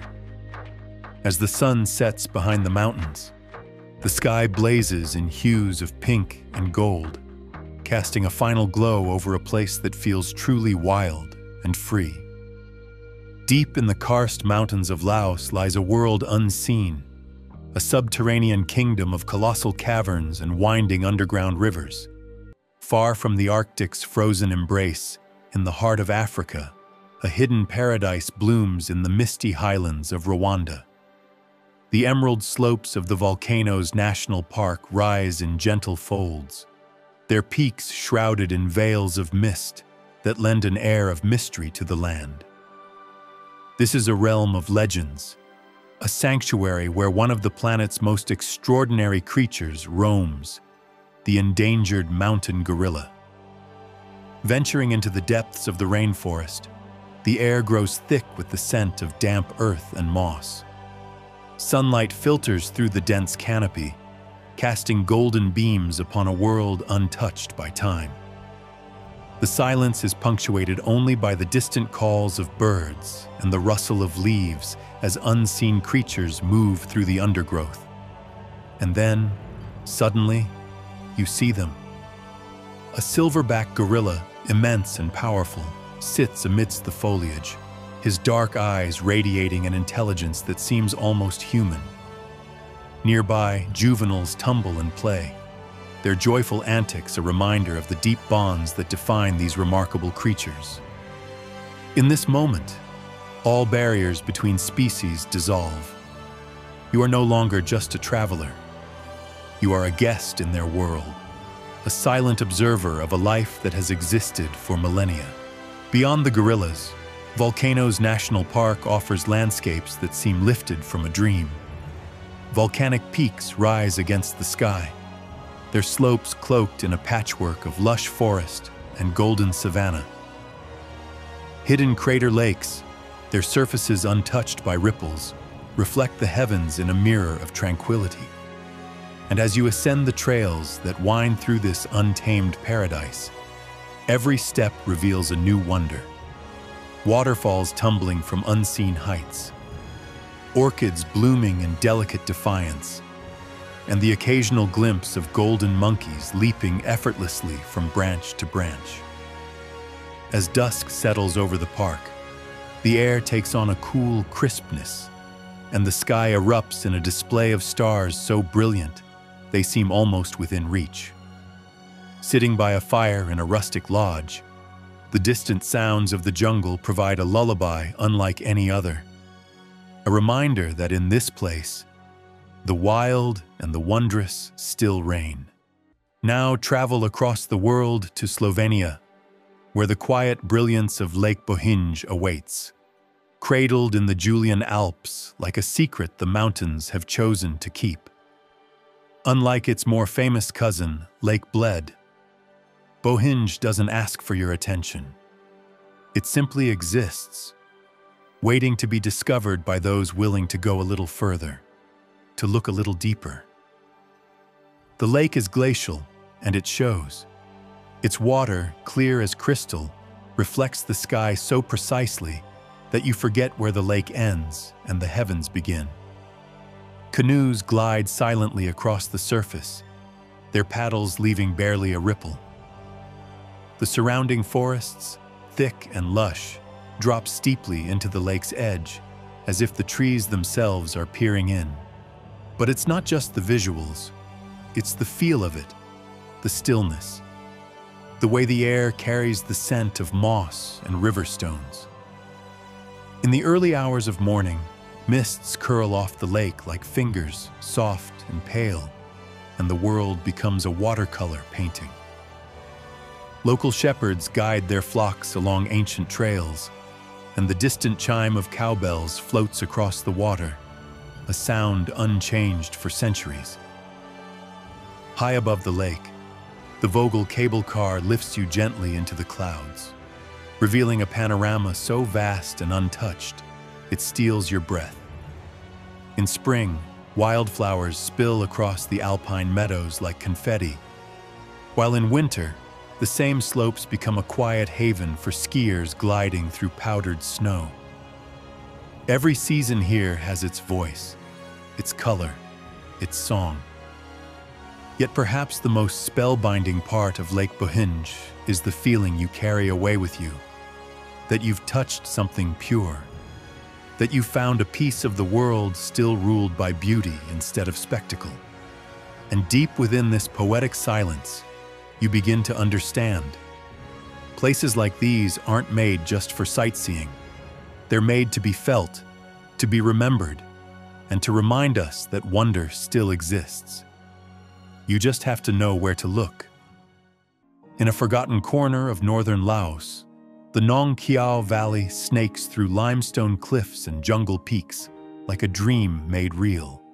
Mist clings to the river each morning, wrapping the mountains in mystery as longboats slide over the glassy surface of the Namu River. This is not Luang Prabang's polished charm or Vang Vieng's chaos. This is where the earth still breathes in silence, and each bend of the river reveals a new secret. The cliffs here rise like dragon spines, vertical and moss-laced, and hidden caves open like mouths to ancient echoes. Villages rest on the riverbanks with palm thatch rooftops and temple bells that chime in the wind. The people move slowly, deliberately, as if each moment deserves to be noticed. Hikers who climb the steep trails that rise above the village are gifted with views that defy language. Ridges and valleys unfurling like layers of silk beneath a sky pierced by light. Nong Kiao is not loud in its majesty. It whispers, a bowl of noodle soup steaming in the mountain chill, a single candle flickering in a bamboo hut, the beat of a drum from a distant festival floating over the water. This is a place where you're not shown beauty, you're immersed in it, and it changes you. Where the Atlantic crashes with untamed force against the northwestern coast of Ireland, there lies a place cloaked in mist and forgotten by time. The Slieve League cliffs rise nearly 2,000 feet above the roaring sea, taller than the famed cliffs of Moher, but without their crowds, their fences, or their fame. Here, only the wind and your breath keep you company as you stand at the edge of the world. Blanketed in wild grasses and wildflowers, the cliffs undulate toward the horizon, their faces streaked with copper and coal, their bases vanishing into the crashing foam far below. The path along the ridge is narrow and raw, a thread of earth balanced between sky and sea. One misstep, and the abyss awaits. But for those who dare, the view is a baptism in beauty. On clear days, you can see as far as Sligo and the distant Isles of Scotland. On others, the fog swallows the world whole, leaving only the sound of your heartbeat and the cry of gulls wheeling in the gray. This is a land of myth, of selkies and saints, of Celtic gods whispered about in the dark. Local fishermen still bless their boats with age-old rituals, and stone ruins dot the hills like ancient scars.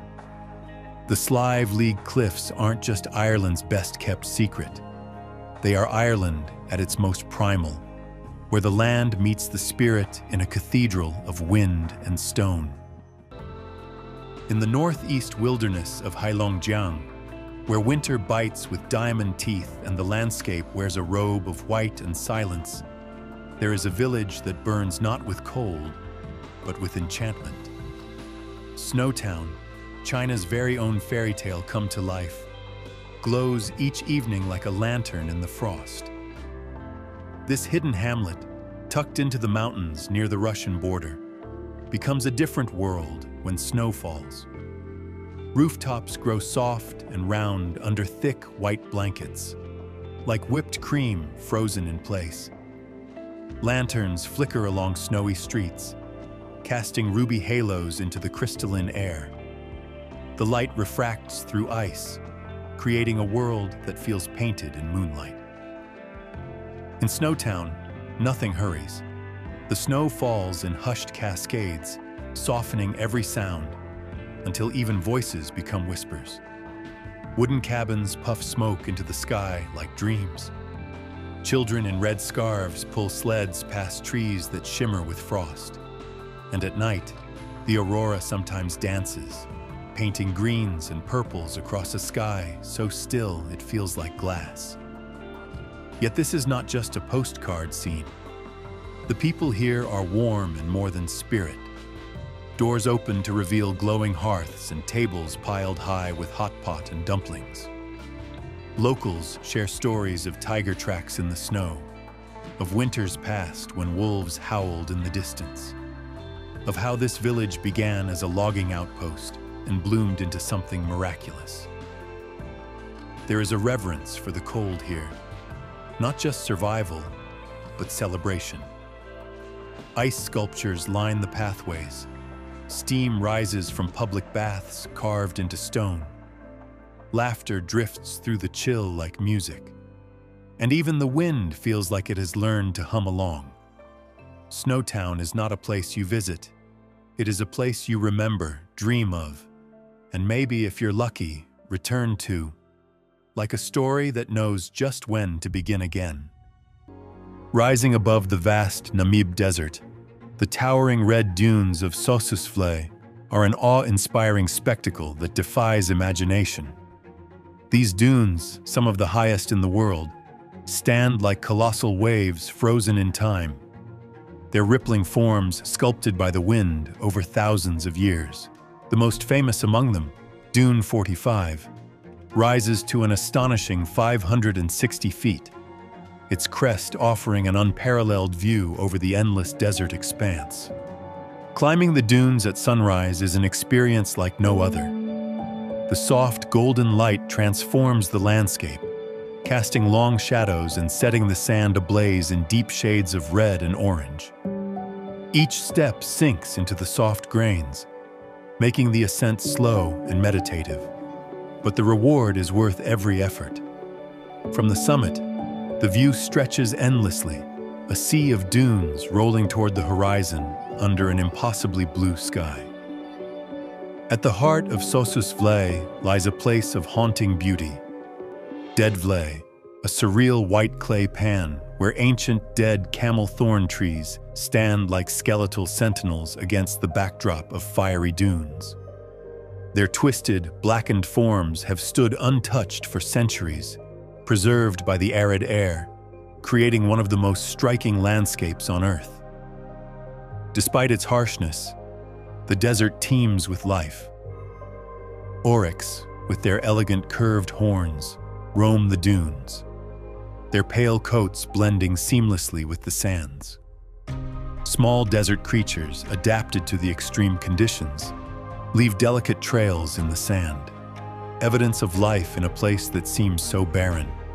As night falls, the desert sky erupts into a celestial masterpiece. With no artificial light for miles, the stars blaze in unimaginable brilliance, their glow mirrored by the endless sands below. In this place of quiet grandeur, time seems to pause, and the vastness of the world becomes almost tangible. In the heart of Croatia lies a village that seems to have emerged from the pages of a fairy tale. Rastok, often referred to as the Mini Plitvice, is a hidden gem where nature and history intertwine seamlessly. Built upon a network of 23 cascading waterfalls, this enchanting village offers a serene escape from the bustle of modern life. As you approach Rastok, the gentle roar of water guides your senses to a landscape where turquoise streams weave through lush greenery. Traditional wooden mills, some dating back to the 17th century, stand gracefully over the flowing waters, their wheels turning rhythmically as they have for centuries. These mills, once vital for grinding grains, now serve as charming reminders of a bygone era, with some transformed into quaint guest houses and local eateries. Strolling through the village, you'll find pathways that meander alongside the waterfalls, offering intimate views of the crystal-clear waters as they tumble over limestone cliffs. The air is filled with the soothing sounds of nature, a symphony of cascading water, rustling leaves, and melodious bird songs. Stone bridges arch gracefully over the streams, connecting pockets of land adorned with vibrant wildflowers. The villagers of Rastok have preserved their cultural heritage with pride. Many homes showcase traditional Croatian architecture, with whitewashed walls and red-tiled roofs, often adorned with blooming flower boxes. Local artisans display handcrafted souvenirs, from intricate lacework to wooden carvings, each piece telling a story of the region's rich history. Culinary delights await at every corner. Local taverns, known as konobas, offer authentic Croatian dishes made from fresh, locally sourced ingredients. Savoring a plate of roasted lamb or freshly caught trout, accompanied by a glass of regional wine, becomes an experience to cherish as you dine overlooking the serene waterways.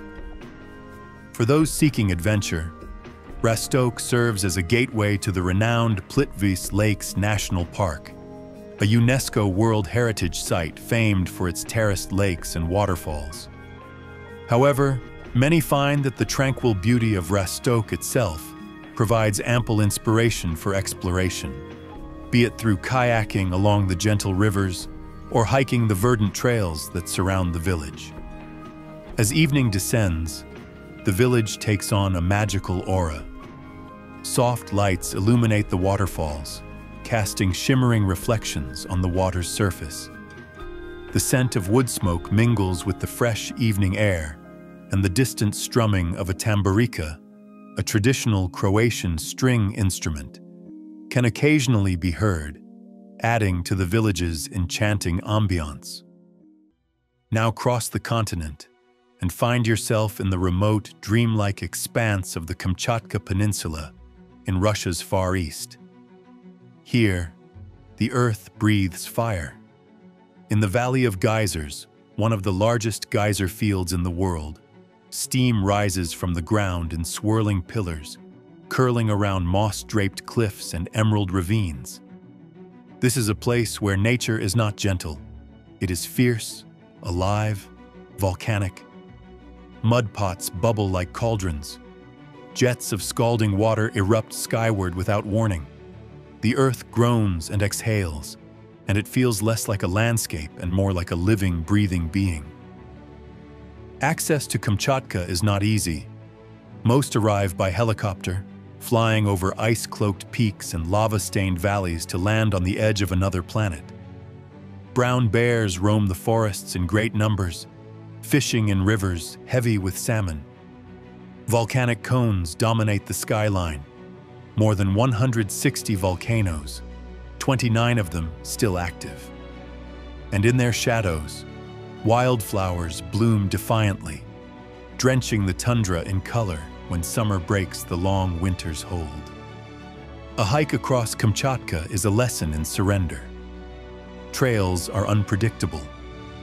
Conditions change quickly, but in return, you get raw, unfiltered wonder. Bathing in a natural hot spring while snowflakes melt on your eyelashes. Watching a geyser erupt against a wall of golden autumn birch. Hearing nothing for hours but the crunch of your own footsteps and the distant call of an eagle. This is not a destination for convenience. It is for awe. Tucked away in the verdant folds of Japan's Kii Peninsula lies a place where legend still lingers in the moss and fog. Nachi no Taki, a waterfall so gracefully veiled by forest, it feels conjured. Most travelers flock to Kyoto or Tokyo, but those who wander further find a path once walked by emperors and monks, the Kumano-Kodo pilgrimage route. Through cedar forests older than memory, across time-worn stone steps slick with dew, the path finally reveals a vision so perfect it feels painted. A 133-meter ribbon of water, cascading from the heavens beside the blood-red, three-storied Saganto-ji pagoda. The air hums with spiritual charge. The scent of wet wood and incense fills your lungs. The roar of the waterfall is steady but soft, more lullaby than thunder. This is not nature in chaos. It is nature in prayer. For over 1,000 years, pilgrims have bathed in these waters and bowed at this spot, believing the cascade to be the earthly embodiment of purity. Even now, the temple bell echoes across the valley, and paper wishes tied to trees flutter like silent songs.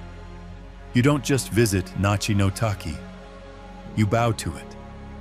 You linger in its presence as you would in a shrine. And when you leave, you carry something more than memory. You carry stillness. High above the clouds, where Peru's Andes stretch toward the sky in jagged majesty, the forgotten citadel of Choquequirao sleeps in solitude. Often called the sister of Machu Picchu, it is its quieter, more elusive twin, just as powerful, but shielded by days of hiking, sheer cliffs, and an unforgiving sun. Few make the journey, fewer still stand in its shadow, but those who do are forever changed. The stone terraces spill down the mountainside like amphitheaters built for gods. Llamas graze between them, oblivious to the awe they stir. Mist clings to the ramparts in the morning, lifting slowly to reveal a complex more vast than Machu Picchu, but untouched by tourism. No crowds, no noise.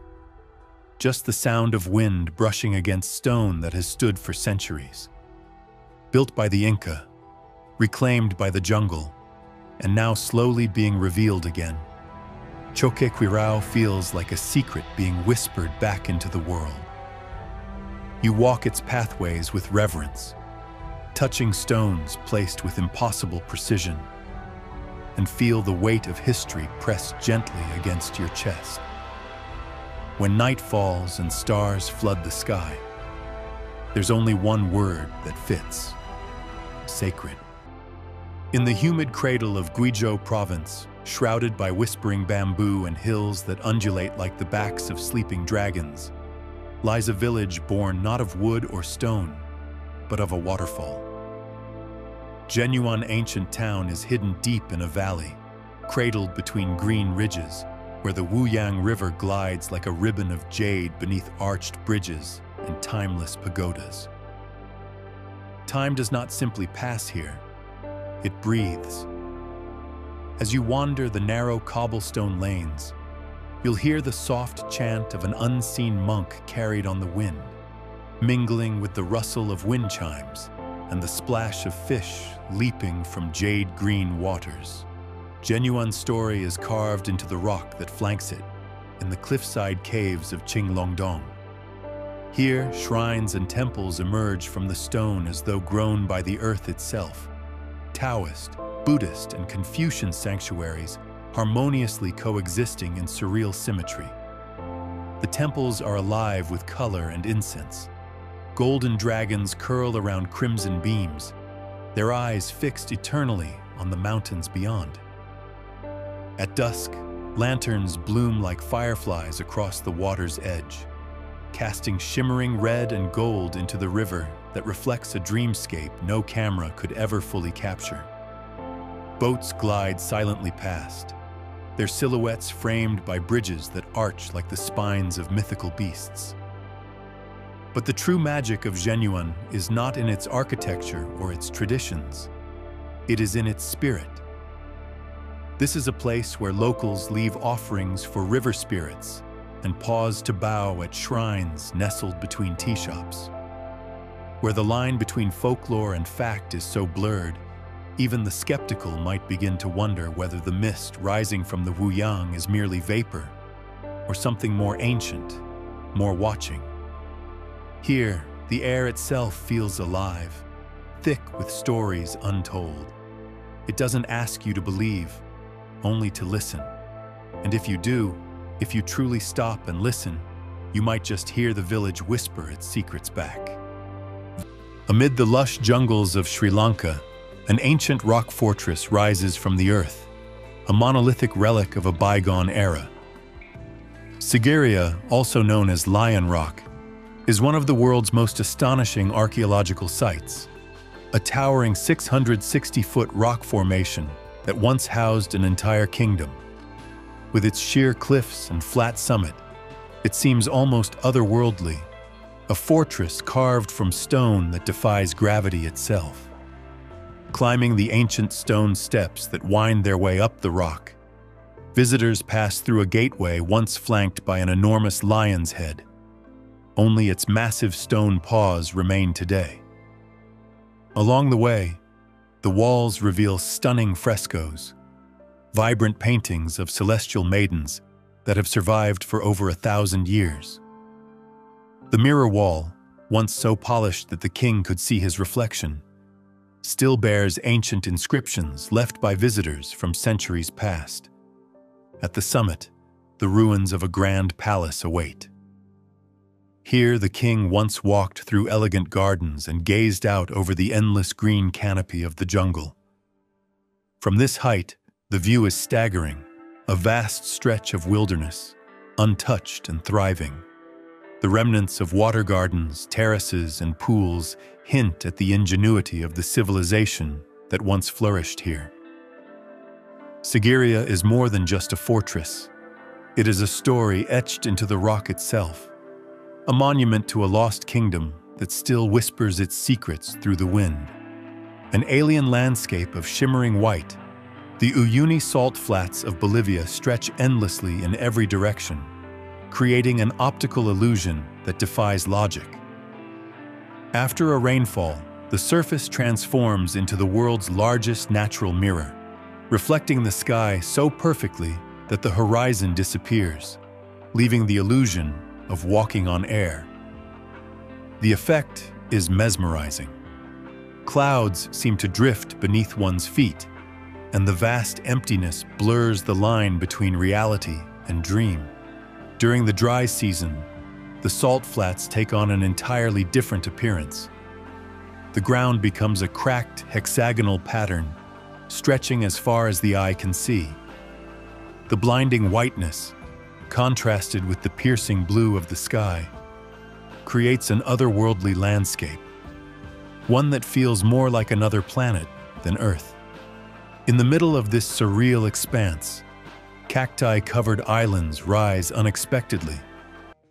Hidden deep within the verdant embrace of the Philippine archipelago lies the mystical island of Siquijor, a place whispered about in folklore and renowned for its ethereal beauty. Bathed in the golden glow of tropical sunlight, Siquijor is a sanctuary where untouched beaches, cascading waterfalls, and ancient traditions intertwine, offering an experience unlike any other. The moment you set foot on Siquijor's shores, you are greeted by an aura of mystery. Known as the Island of Fire, due to the luminescent swarms of fireflies that illuminate the twilight, the island feels like a realm suspended between reality and legend. Its coastline, fringed with swaying palms, gives way to powdery white sands that seem to dissolve into waters of impossible clarity. Salagduong Beach, with its limestone cliffs and turquoise shallows, beckons adventurers to dive from rocky outcrops into the embrace of the sea below. But Siquijor's magic extends far beyond its shores. Inland, the jungle hums with secrets, cradling the island's most mesmerizing treasures. The Cambugahay Falls, a three-tiered cascade of sapphire blue waters, invites travelers to wade into its cooling embrace. Rope swings dangle from ancient trees, allowing visitors to soar momentarily before plunging into the refreshing depths. The sound of water tumbling over rocks blends harmoniously with the chorus of cicadas and rustling foliage, creating a symphony of pure serenity. Siquijor is also a place where time-honored traditions flourish. The island is famous for its healers, mystical practitioners who use age-old knowledge of herbs, chants, and rituals to cure ailments of both body and spirit. In the mountains, secluded villages hold festivals dedicated to these healing arts, where concoctions are brewed from rare plants, and sacred ceremonies unfold under the watchful eyes of elders. Sunsets on Siquijor are nothing short of magical. As the sky ignites with hues of crimson and gold, the ocean mirrors the fiery display, casting shimmering reflections that dance upon the waves. Lying in a hammock beneath the whispering palms, One cannot help but feel that Sikihor holds a special energy, an essence of something ancient, something untamed, something eternally enchanting. In the highlands of northern Vietnam, hidden within folds of cloud and layered rice terraces, the town of Hua Tai exists in a dream state between sky and earth. It doesn't announce itself. You arrive by winding roads that twist through valleys carved by time, and when you reach it, you feel as though you've crossed not just space, but centuries. Hua Tai rests on the edge of the clouds, literally. A sea of mist rolls over the valleys each morning, spilling like milk across mountains dotted with Hmong and Hani villages. Homes made of mud walls and thatched roofs cluster on hillsides, golden rice paddies cascading below like scales of a sleeping dragon. The air here is different, moist, floral, laced with wood smoke and the distant clink of livestock bells. Everything moves slowly, softly. During the harvest season, the terraces explode in color: amber gold, sunlit jade, deep umber. It feels like a living painting, changing hue with every breeze. Children run barefoot along the narrow earth edges that divide each tier, their laughter echoing across the valley. Women in traditional dress, colorful and layered, work the fields with quiet grace, their conical hats bobbing against the mountainside as they move like part of the land itself. Clouds rise from the valley floor like ghosts, thick, endless, swallowing and revealing the world in minutes. One moment you're standing above a green kingdom bathed in golden light, and the next, the entire landscape vanishes into white. In those moments, the only thing that exists is you, the sky, and the heartbeat of the earth beneath your feet. Travelers rarely make it here. The journey is long, the roads uncertain, but those who do never forget it. Hua Tai isn't a destination, it's a sensation, a feeling that lingers behind your eyes long after you've left. Mist clings to the jagged cliffs like a whispered secret, and the air trembles with the hush of ancient water carving its legacy through stone. This is the Yarlung Tsangpo Grand Canyon, a place so vast, so inaccessible, it seems etched into the very bones of a forgotten earth. Winding through southeastern Tibet, this is not just the deepest canyon on the planet. It is one of the least seen, veiled by the wildest frontiers of geography and myth alike. Above, Namcha Barwa pierces the heavens, a dagger of ice slicing into clouds that drift like spirits over the chasm. Below, the river rages.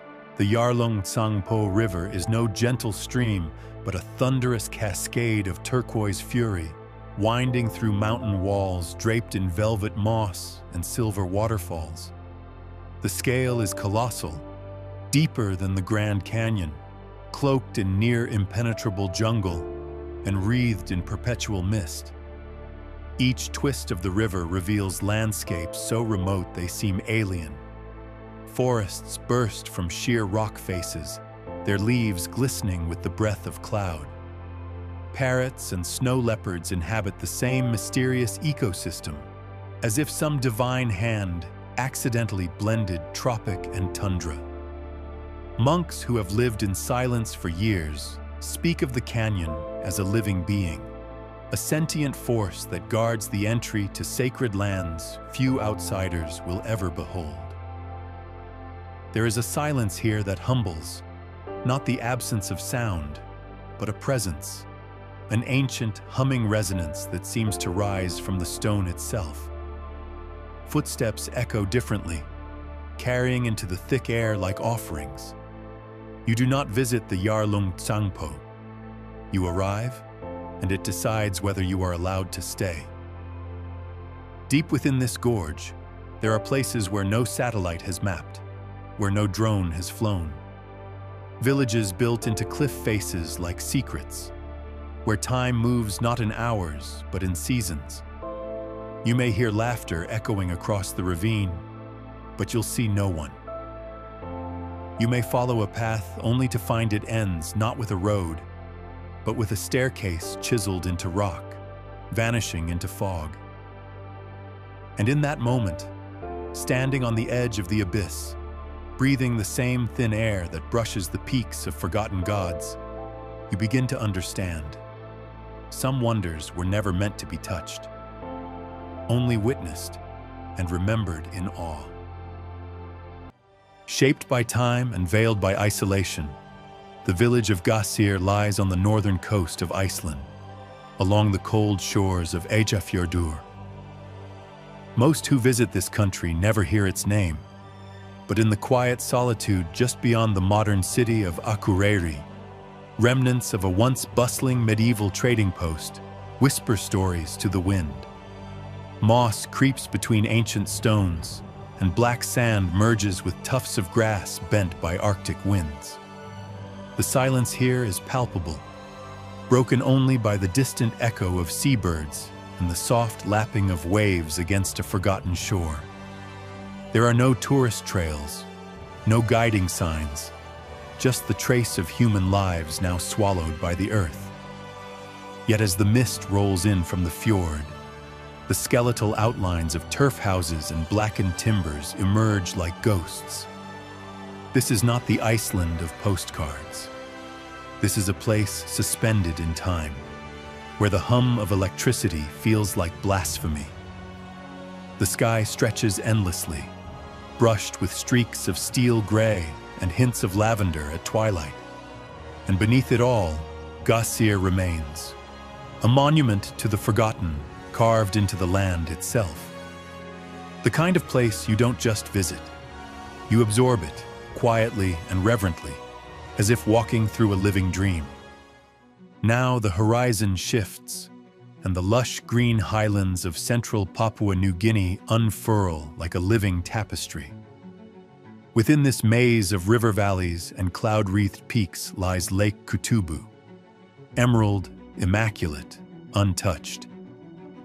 Its surface reflects the sky like a mirror laid upon the earth, ringed by thick forests and villages built from palm and bamboo. The lake appears almost otherworldly, a secret pool of ancient life hidden from all but the most determined traveler. Few roads penetrate this remote region, and fewer still dare venture beyond them. The people of the Kutubu region have lived here for generations, their way of life largely unaltered by the modern world.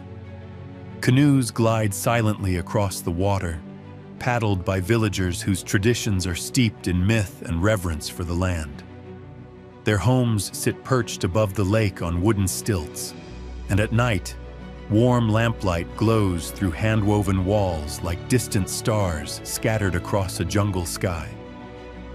Beneath the surface, the lake holds rare species of fish found nowhere else on Earth, including the sleek and shimmering Kutubu rainbow fish, a living jewel in liquid glass.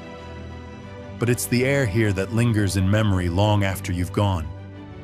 It's thick with scent, ferns, wood smoke, rain, and sound, the hush of trees, the far-off beat of a garamut drum. There's something sacred in the stillness, something ancient in the echo. Lake Kutubu doesn't just exist, it breathes. High above the verdant sprawl of Sichuan's mountain jungles, where morning fog clings like ancient silk and the air is rich with the scent of pine and mystery, there exists a village suspended in time and stone. Wawu Mountain's hanging coffins. You arrive not by car or train, but by a winding path that narrows until it feels as if you're walking the seam between the known and the forgotten.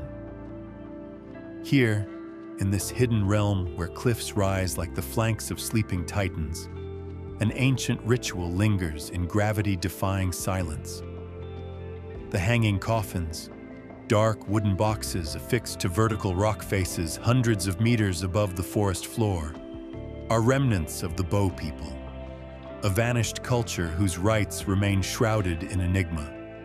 How they placed these coffins so high, balanced on stone outcroppings and wooden beams hammered into sheer cliffside, is a mystery that eludes even modern climbers. But their purpose, that's poetry. To elevate the dead above the earth, to send their souls closer to the heavens. The coffins themselves are worn with age but resolute, silhouetted against skies that blush pink and gold at dusk. Below, the forest stirs with unseen life, the distant call of a macaque, the rustle of wind through bamboo, the hush of a stream carving secrets into the moss. You stand at the base of the cliff, neck craned, and feel as though you're staring not at burial, but ascension. There is reverence in the air, thick as incense. The path winds through scattered shrines, each one a whisper from the past, inviting you to sit, to listen, to wonder. Not merely about the dead, but about the living who carried their ancestors here. Up jagged trails, along dizzying ledges, through ritual and firelight. The forest holds its breath around you, as if the trees themselves remember. And maybe they do. In the far reaches of New Zealand's South Island, where rugged cliffs meet the restless sea, lies the mystical Fjordland, a land sculpted by glaciers and cloaked in an air of untouched wilderness. Towering peaks rise sharply from dark fjords, their sheer faces draped in cascading waterfalls that tumble from great heights. The most famous of these fjords, Milford Sound, is a place of staggering beauty, often shrouded in mist that drifts between its peaks like a ghostly veil. Sailing through the fjord, the world seems to stand still. The water is so deep and inky that it mirrors the mountains perfectly, creating a dreamlike reflection of the world above. Dolphins dance alongside boats. Seals lounge lazily on rocky outcrops. And if one is lucky, a rare glimpse of a Fjordland-crested penguin can be caught amid the ferns that cling to the cliffsides. One of the most humbling sights is Stirling Falls, a dramatic cascade that plunges over 500 feet into the fjord below. The wind carries its spray far into the air, soaking those who dare venture close enough. But Fjordland's magic extends beyond its waterways. Hidden within its dense forests are trails that lead to breathtaking viewpoints, where the silence of the land is broken only by the distant call of birds. At night, the sky above Fjordland comes alive. With virtually no light pollution, the Milky Way blazes in full clarity, its brilliance reflected in the calm waters below. It is a place of pure, unspoiled wonder, where nature reigns supreme, and the wild beauty of the world remains untamed. Thousands of miles away, where the African wilderness pulses with life, lies a place of sheer, untamed wonder, the Magadik Gadi Ponds of Botswana. A shimmering salt flat stretching as far as the eye can see, this surreal landscape is both haunting and mesmerizing, a place where the earth and sky seem to merge in an endless horizon. In the dry season, the Magadik Gadi is an expanse of silence, a vast mirror reflecting the heavens. The ground, parched and cracked, creates intricate patterns beneath your feet, while the distant heat warps the air, creating mirages that dance on the horizon. Yet even in this barren beauty, life persists. Lone baobab trees stand like ancient guardians, their gnarled limbs reaching toward the sky. Wildebeest and zebra trek across the desolate plains, their hooves kicking up dust as they follow paths etched by migration patterns older than time itself. But when the rains arrive, the transformation is nothing short of miraculous. Within days, the salt flats give way to an emerald sea of grass, and the land awakens. Flocks of flamingos descend in the thousands, painting the sky with hues of pink as they wade through the shimmering waters. Elephants, once distant wanderers, gather at the newly formed waterholes, their trunks dipping into the cool relief of fresh rain. The Magadak Gadi, in its ever-changing nature, is a reminder of the resilience and adaptability of life, a place where even the harshest landscapes bloom into something extraordinary. Now leap across the globe to the edge of the Andes in northern Argentina, where the town of Purmamarca nestles in the shadow of the Hill of Seven Colors. This is a landscape painted by geology over millennia, where rock strata rise like frozen waves, each layer a different hue: ochre, violet, rust, rose, green, gold, and pearl, like God spilled his palette and let it dry in the sun. The morning sun ignites the mountain in silent fire. You wake to roosters crowing and market stalls being set up along cobblestone streets. Hand-woven textiles sway gently in the breeze, dyed in the same earth tones as the hills above. Llamas watch from shaded doorways, and old women with sun-creased faces greet you with a nod, as if to say, "This beauty is old. Older than words, older than names." Wander the Paseo de los Colorados, a walking trail that wraps behind the painted hill, and you're swallowed by silence. The earth crunches underfoot, the dry wind combs your hair, and above you, the rock blazes like stained glass. Every step forward is a movement through geological time, a communion with the bones of the world. In Purmamarca, time is a slow flame. People sip mate on porches, take siestas in the shadow of adobe walls, gather at twilight in the square as guitars and laughter float into the dusk. Night falls hard and fast here, but when it comes, the stars arrive in force, dense and brilliant and seemingly within reach. You find yourself standing in the dark, listening to wind tumble down the mountain like a secret. The Hill of Seven Colors disappears into shadow, but you still feel it, towering behind you, ancient and alive. From the arid whisper of the Andes, the path turns toward water, and silence turns to thunder. Veiled beneath a skin of shifting sands and haunting stillness, the Badain Jaran Desert stretches across Inner Mongolia like a golden ocean, forever rippling beneath the breath of the wind. But hidden within its arid embrace lies a miracle no eye expects. A symphony of lakes, over 100 of them, glistening like sapphires in the sun. The lakes of Badain Jaran are impossibilities made real. Nestled between some of the tallest stationary dunes on Earth, rising over 500 meters into the sky, these bodies of water shimmer with mineral hues, ranging from deep cobalt to translucent emerald. No river feeds them, no visible source sustains them, and yet they endure year after year, reflecting the blazing blue of the Mongolian sky like fragments of another world. There is an eerie serenity in this desert. The dunes do not whisper, they sing.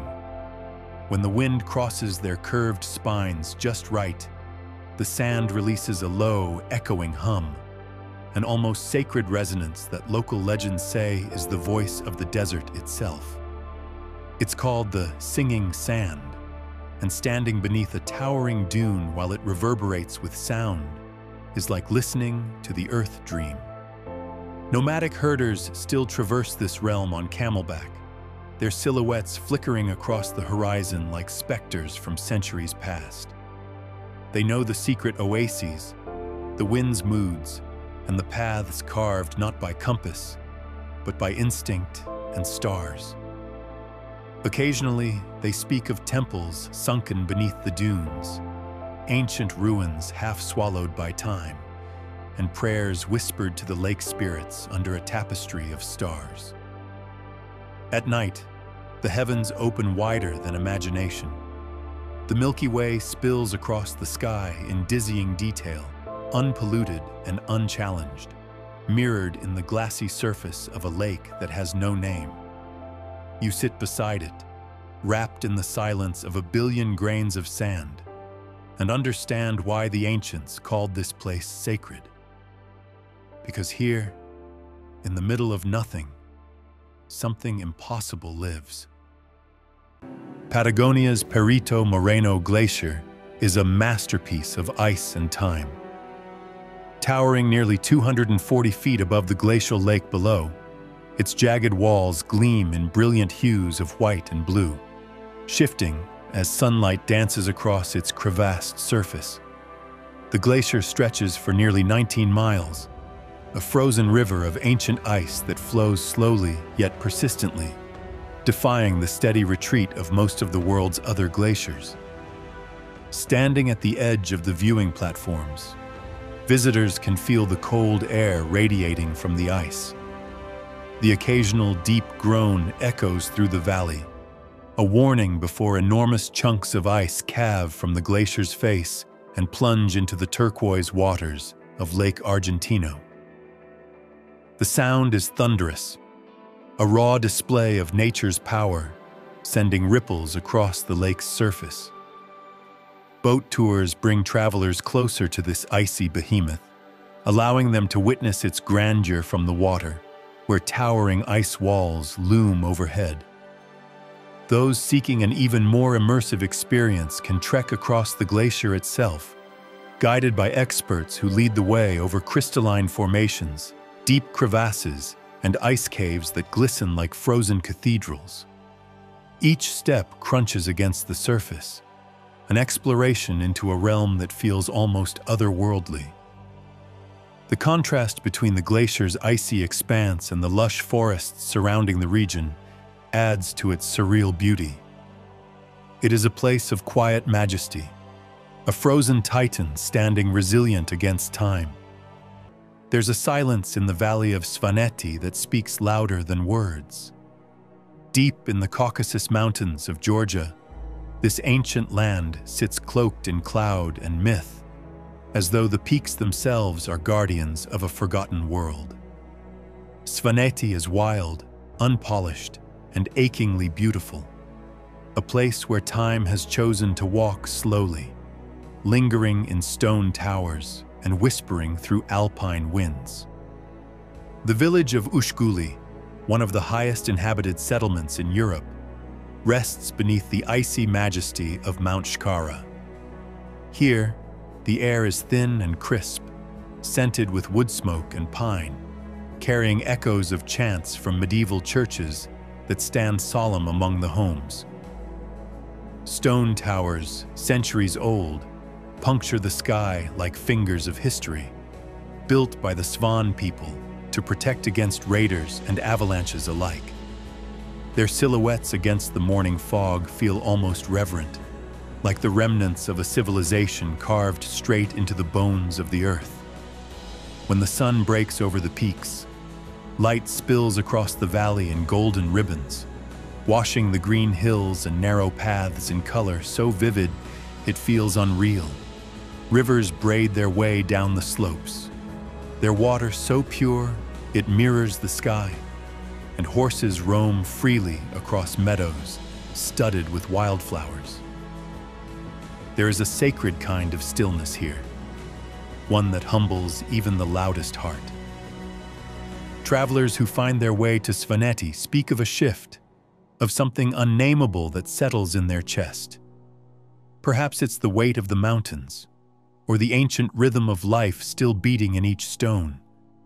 But more likely, it's the awe of realizing that there are still places on this earth that resist time, places that whisper stories instead of shouting them. Hidden among the ridges of Shanxi, draped in the dusty colors of legend, lies a fortress forgotten by time, etched into cliffs that look out over valleys steeped in silence. This is Guoliangjai, China's secret troglodyte village, not carved into rock like mere homes, but sculpted as a stronghold, a living monument to endurance. From afar, it appears as nothing more than the mountain's own bones. But come closer, and you see doorways cut into the cliffside, windows looking out over vertical drops, staircases zigzagging like spiderwebs between vertical walls. The entire village clings to the mountain like ivy grown into the stone. There are no streets here, only ledges. Narrow paths that twist through shadow and sunlight, barely wide enough for a man's shoulders. Chickens roost in crevices, rain barrels perch on ledges, and behind every doorway, the cave breathes with warmth, the smell of tea and firewood and earth. The people who remain here are few, mostly elders, guardians of stories spoken in hushed tones around bowls of millet porridge. They speak of wars long past, of rebels and hermits who vanished into the cliffs, of centuries of solitude preserved through skill, silence, and sheer will. There are no tour buses here, no gift shops or ticket booths, only wind and echoes, and the astonishing resilience of a people who shaped their world with nothing but stone and patience.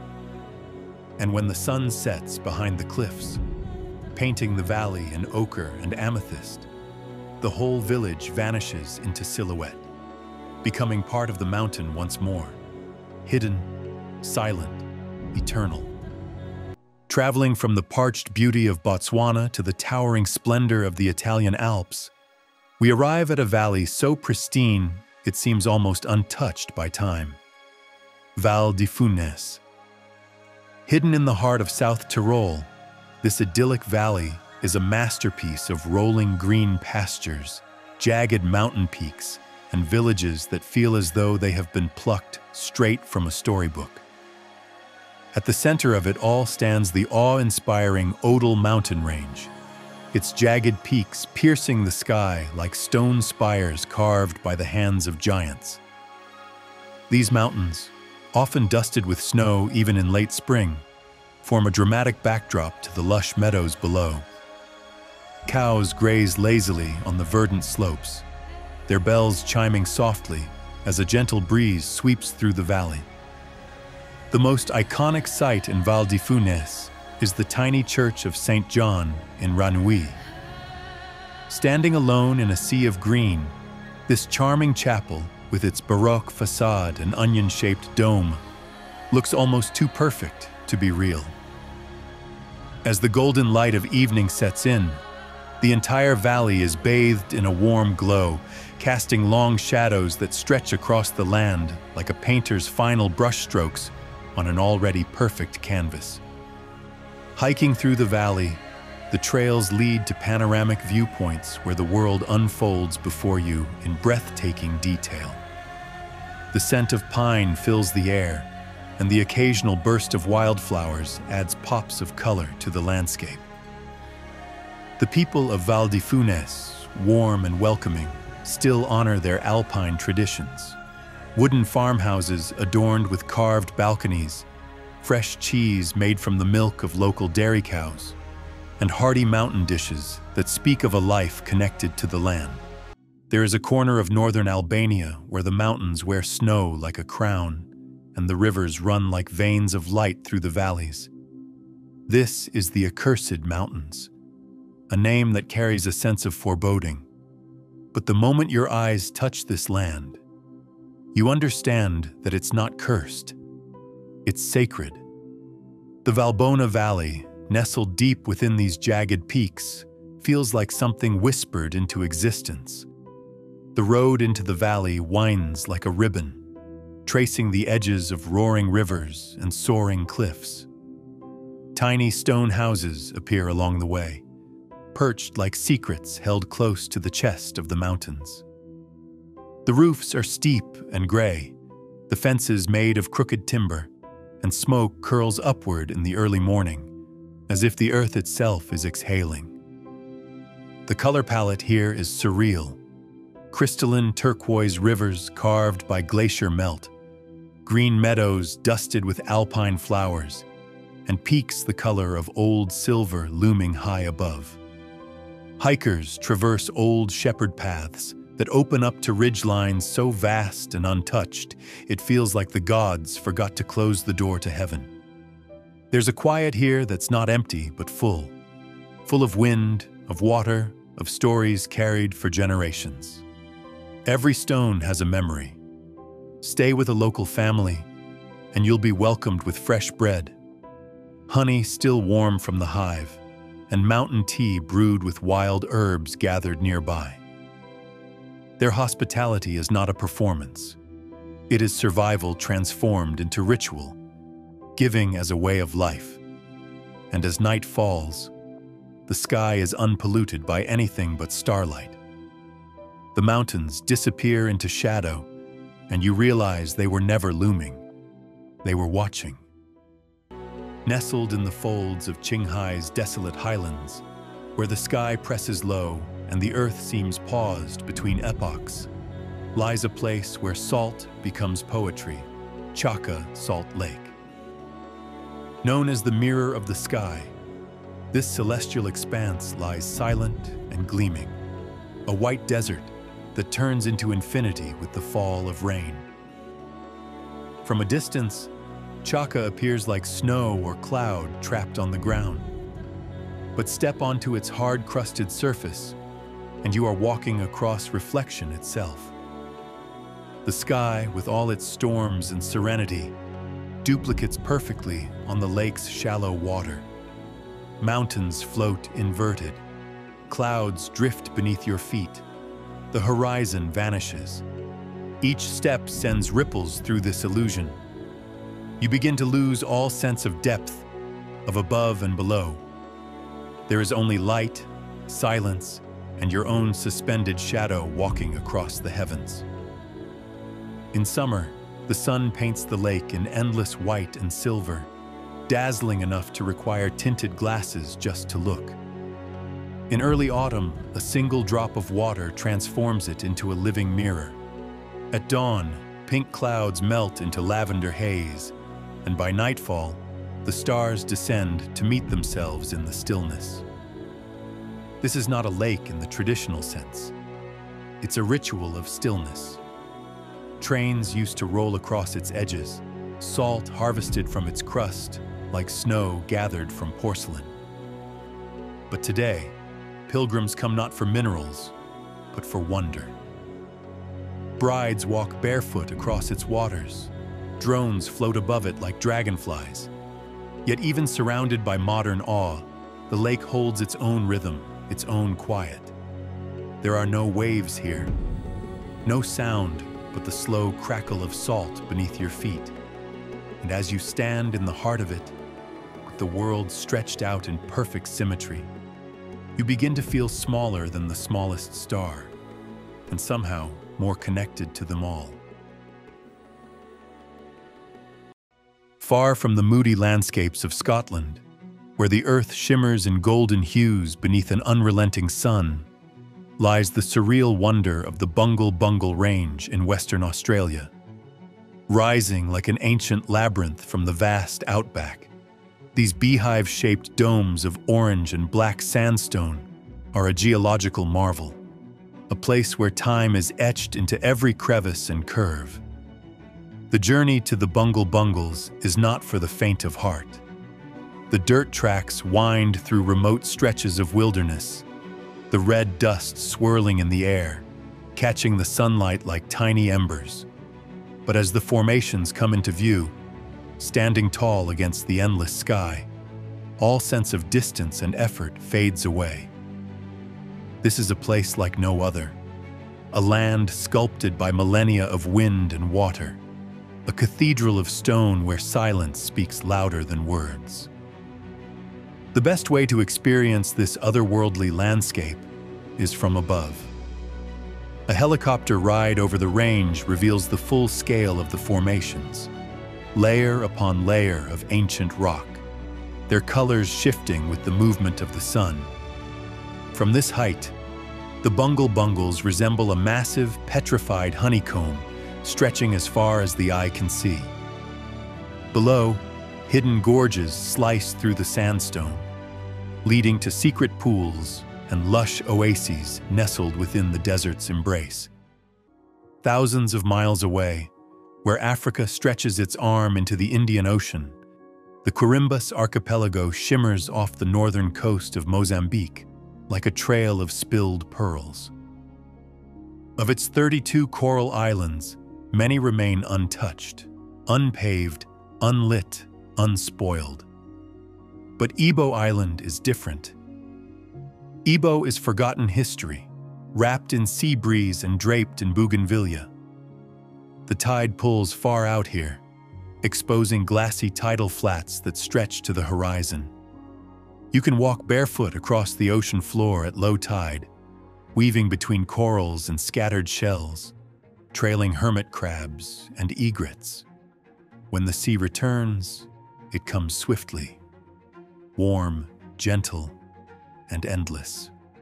The island breathes with the slow rhythm of the ocean. Crumbling Portuguese forts, overtaken by vines and moss, stand along the coast like haunted watchmen. Ornate iron balconies cling to the facades of faded colonial mansions. Narrow alleyways weave between stone walls, their shadows deep and cool.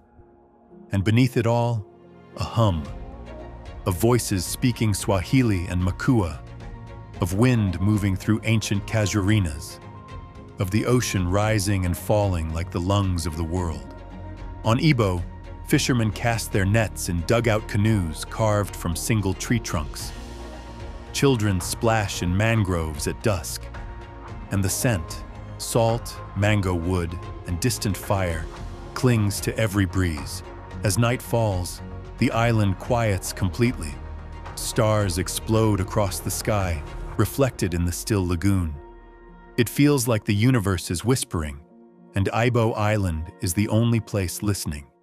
In the dense green heart of Guatemala, where ancient stories cling to the trees and mist gathers like memory, lies the lost city of Yaxha. Unlike its more famous cousins, this Maya site remains quiet, undisturbed, tucked within the jungle near Lake Yaxha, a mirror of stillness reflecting the sky and canopy alike. The ruins rise unexpectedly from the forest floor. Stone pyramids, their steps worn with centuries of barefoot ascent, emerge from the earth like ancient sentinels. Ceiba trees wrap their roots around crumbling temples. Vines dangle across carved stelae, and howler monkeys call out across the canopy with voices like thunder. Climb Temple 216 at sunset, and you'll find yourself high above the treetops, staring out across a jungle that breathes. The lake glows with orange fire. The sky shifts from indigo to violet, and the silence here is profound, not empty, but filled with the hum of cicadas, the rustle of leaves, the lingering presence of those who once called this sacred. You don't visit Yaxha for spectacle. You come for presence, for stillness, for the feeling that for a brief moment, you are standing in the overlap of worlds, ancient and now, earth and sky.